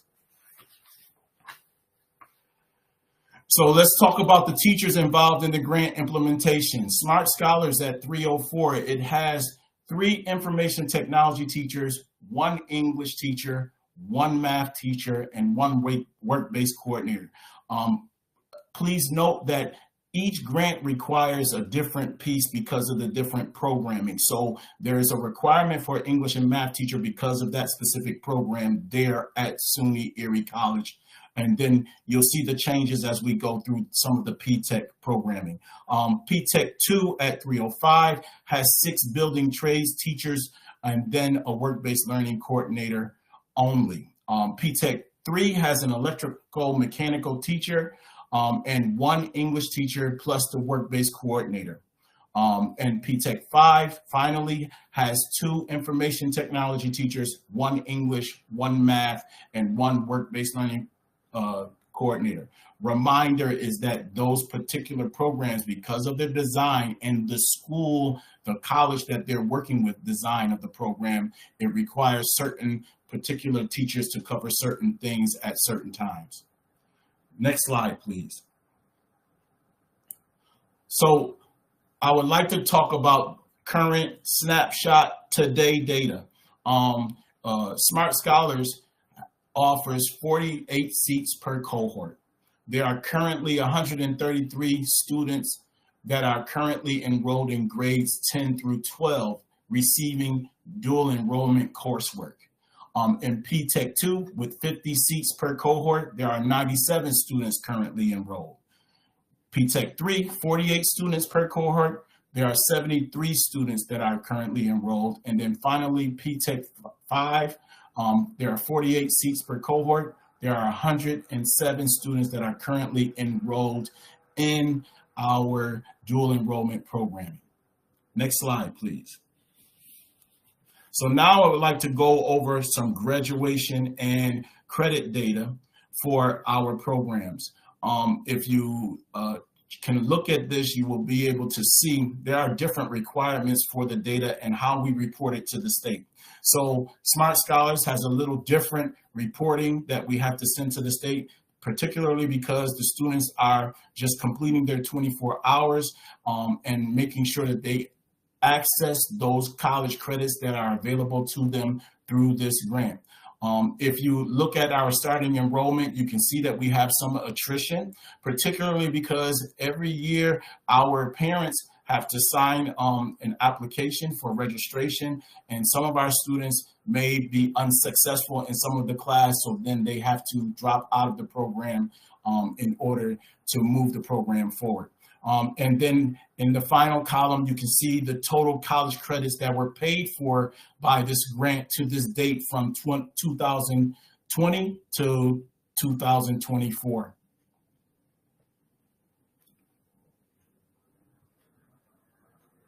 I just want to give you a moment to check that data, just in case you have questions at the end. Next slide, please. As I was stating, there is a different way of reporting that we have to send the information to the state, particularly between the Smart Scholars and P-Techs. This P-Tech information is sent the same for all three P-Techs, but what you are seeing is a snapshot of the information. There are 50 more columns that we have to take care of that talk about the demographic and the needs of our students individually per each student, and then it will do some of this data that we pull for full groups. If you look here, you can see the total numbers of students that started, the totals of numbers of students that earned college credit, taken into consideration that, remember, there is a requirement and prerequisites, as well as students have to re-sign up per year.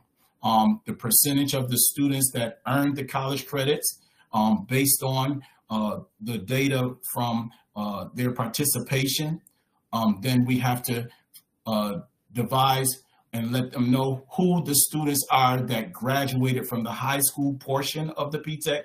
Particularly, they wanted that number because that tells them that we've met our 30% reasonable accountability for students that need to move forward in the program, and 30% for the 48 students is going to be 14, and for the 50 students is going to be 15. So we really move and we accelerate at that particular point.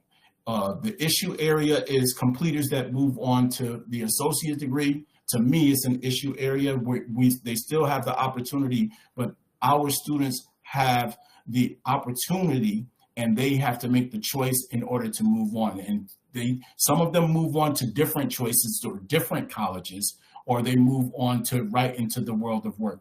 But then at the end, you also see the amount of credits that were paid for during this grant. And you can see where our current students, senior, juniors, and sophomores sit at this time. You can move on to the next slide. Again, the same data, we're sending the same data to the state. You can see the numbers of students enrolled, the number of students that earned college credit, the number of students that completed the high school P-Tech portion, and then those that move on to SUNY Erie. and then the credits that are paid for in years 1 through 6 for the students.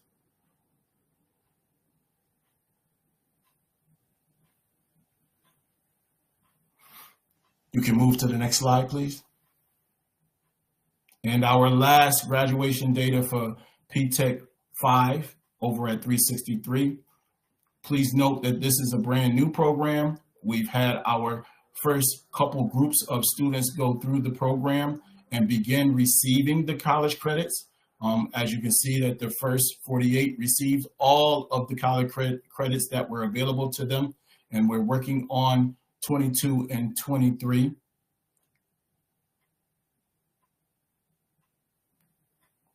And we haven't had any completers as of yet. This is our first graduating class coming up in 2025.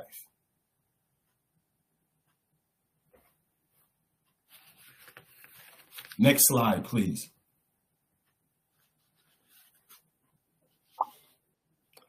In 2021, State Ed toured, reviewed, and evaluated our grant programs.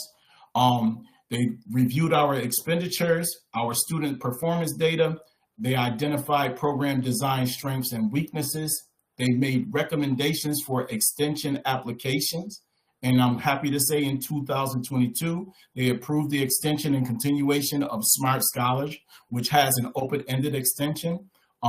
P-TECH 2 and 3 are extended to 26 and 27 respectively. Both will be reevaluated around 2026 just because they'll be in the Buffalo area at the same time to do the review. And then P-TECH 5 had an early review when it at its inception, as it was awarded during the pandemic. So we were making arrangements to deal with the pandemic era and make sure that our students would still gain the successes that they needed by this 2025. Next slide, please. If you like any more information about Smart Scholars or our P-TECHs, you can go to the State Ed website.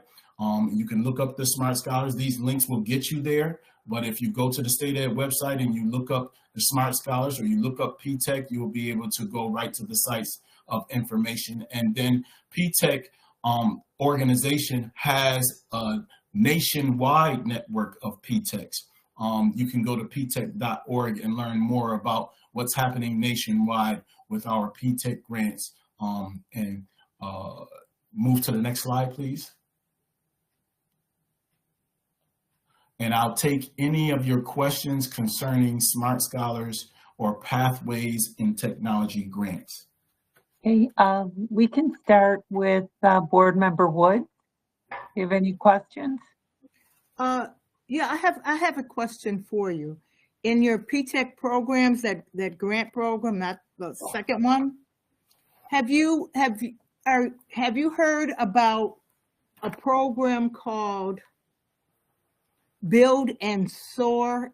It's a STEM program that ECC is interested in and supporting as the college, but they actually teach the children to build an airplane, and they teach them about flying. It's a very interesting, unique program that sounds like it could be another one of your grants, and I would very much like to have Lynn Linehan and the professors and the people who are interested in this program meet with you to see if this could be something that you could add to your grant program, because it just is a very exciting, interesting program that I think Hutch Tech would probably be a great school to implement it at. Could I set up some kind of meeting so you can get information on this flying, building a plane STEM program called SOAR, Build and Soar? We can set up a meeting, but we had a meeting concerning airplane building that we were working on with Ms. Botticelli. And then we were trying to figure out exactly what the needs of the district are concerning that particular type of program. We used to have aeronautical program over at Burgard. It was cost prohibitive for the district. And a lot of this programming like that, you need upfront money before you get into the grants, building the grants, and it has to align to particular curriculum that we have. So that's one area that we probably need to work for years on in order to get it to the right place. That's one. And then second, these grants that they offer us, they offer an RFP every few years. If you saw that we had P-TECH 2, P-TECH 3, we skipped year 4. Year 4, we didn't receive a grant for that year. And then P-TECH 5 is the last one that was offered. So we're waiting on to see if there's anything coming out. Remember the last time I talked to you, we said that we were going to work on something that is in the medical field because it is an area of need. So we're looking into that for the future. I'm still looking into that. We actually applied for that grant last year. We didn't get it because there were some things that we didn't meet, but we're going to look for another grant that covers that area because it is such a widely needed area, and it falls in our high top programs of need in the Buffalo area. Well, if you would keep an open mind of the presentation that I attended last week, as I said, people are always presenting additional information, exciting designs, and the cost for the flying plane is not, assembling and building the plane is not prohibitive as far as the budget. The budget is as they present it now, is not cost prohibitive. Plus, there are existing businesses that are interested in covering the costs because, you know me, I'm the finance person for the school, so I'm always looking for somebody else to pay for it.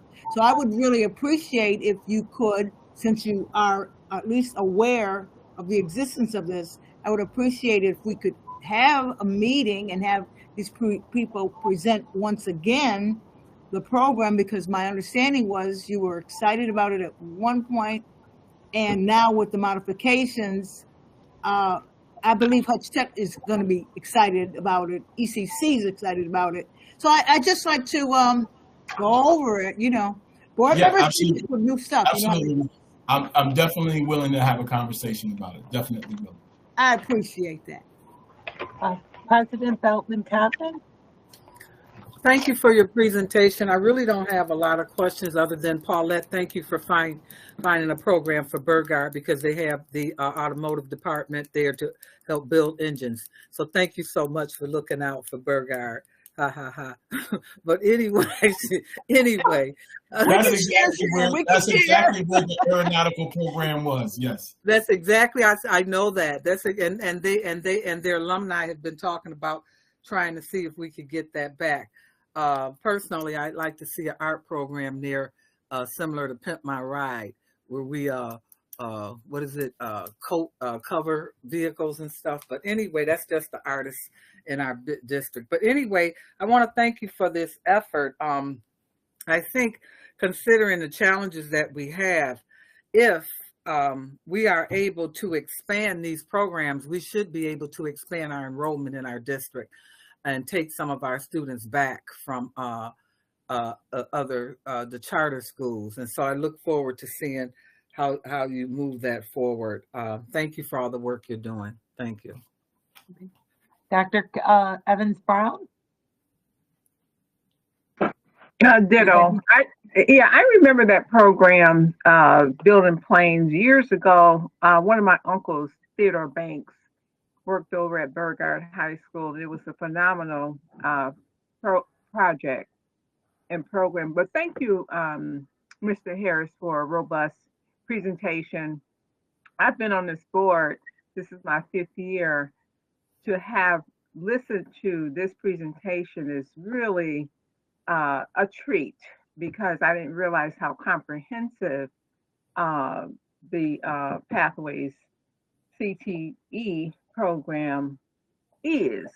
So I appreciate that our kids are getting some of the technological things in place, because that is the 21st century stuff that we need. And, similar to what people have said, we need to expand these kinds of opportunities in some of our other high schools. So I'm looking forward to that. Okay. Board Member Scott? I don't have any questions. Thank you, Director Harris, for the very comprehensive presentation. Board Member Marcosi? I also don't have any questions, but I appreciate the diligence over the years of just expanding and continuing to look for the opportunities that are out there. Things are changing on daily when it comes to technology and all of the trades. And again, for our listening audience, we realize that a lot of our students aren't really heading toward that college, path. And we do have these opportunities, and they're available. They're plenty. They are plenty, and this is just a few of what we have to offer. So I really suggest that folks get on the website and check out our CTE programs and, what there is as alternatives in case, like myself, academics were not my strong suit. But if I would have had something like this growing up, I might be in a completely different place right now. So thank you again for all your hard work and all the years you put into growing this particular part of BPS. Dr. Rivera? Like my colleagues, I don't have any questions, and I want to echo my congratulations.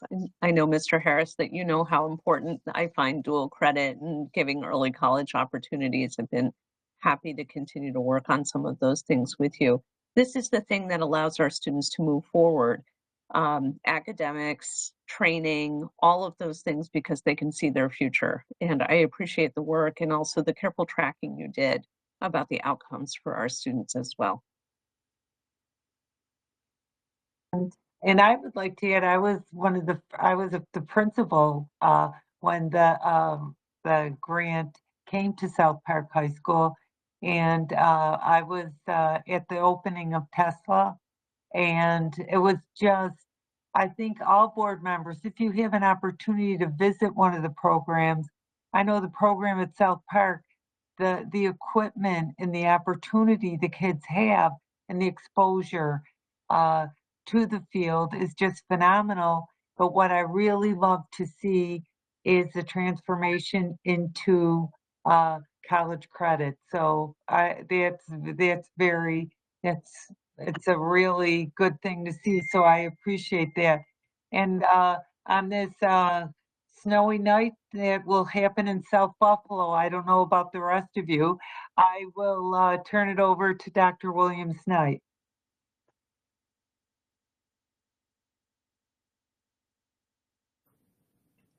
You're muted. I was on such a roll. I want to say thank you to Director Harris and all of the good work that you lead with the CTE department. I don't know how you keep a handle on all of it, but somehow or another, you do. And, you're working with all of our principals. Great presentation. Everyone tonight, please stay safe. Try to stay warm. That's all I have. Good night. Thank you, board. Thank you, Dr. Williams-Knight. You guys have a great evening. Thank you, everyone. Good night. Thank you. Thank Good you. night. Look forward to meeting with Alrighty. you. Good night.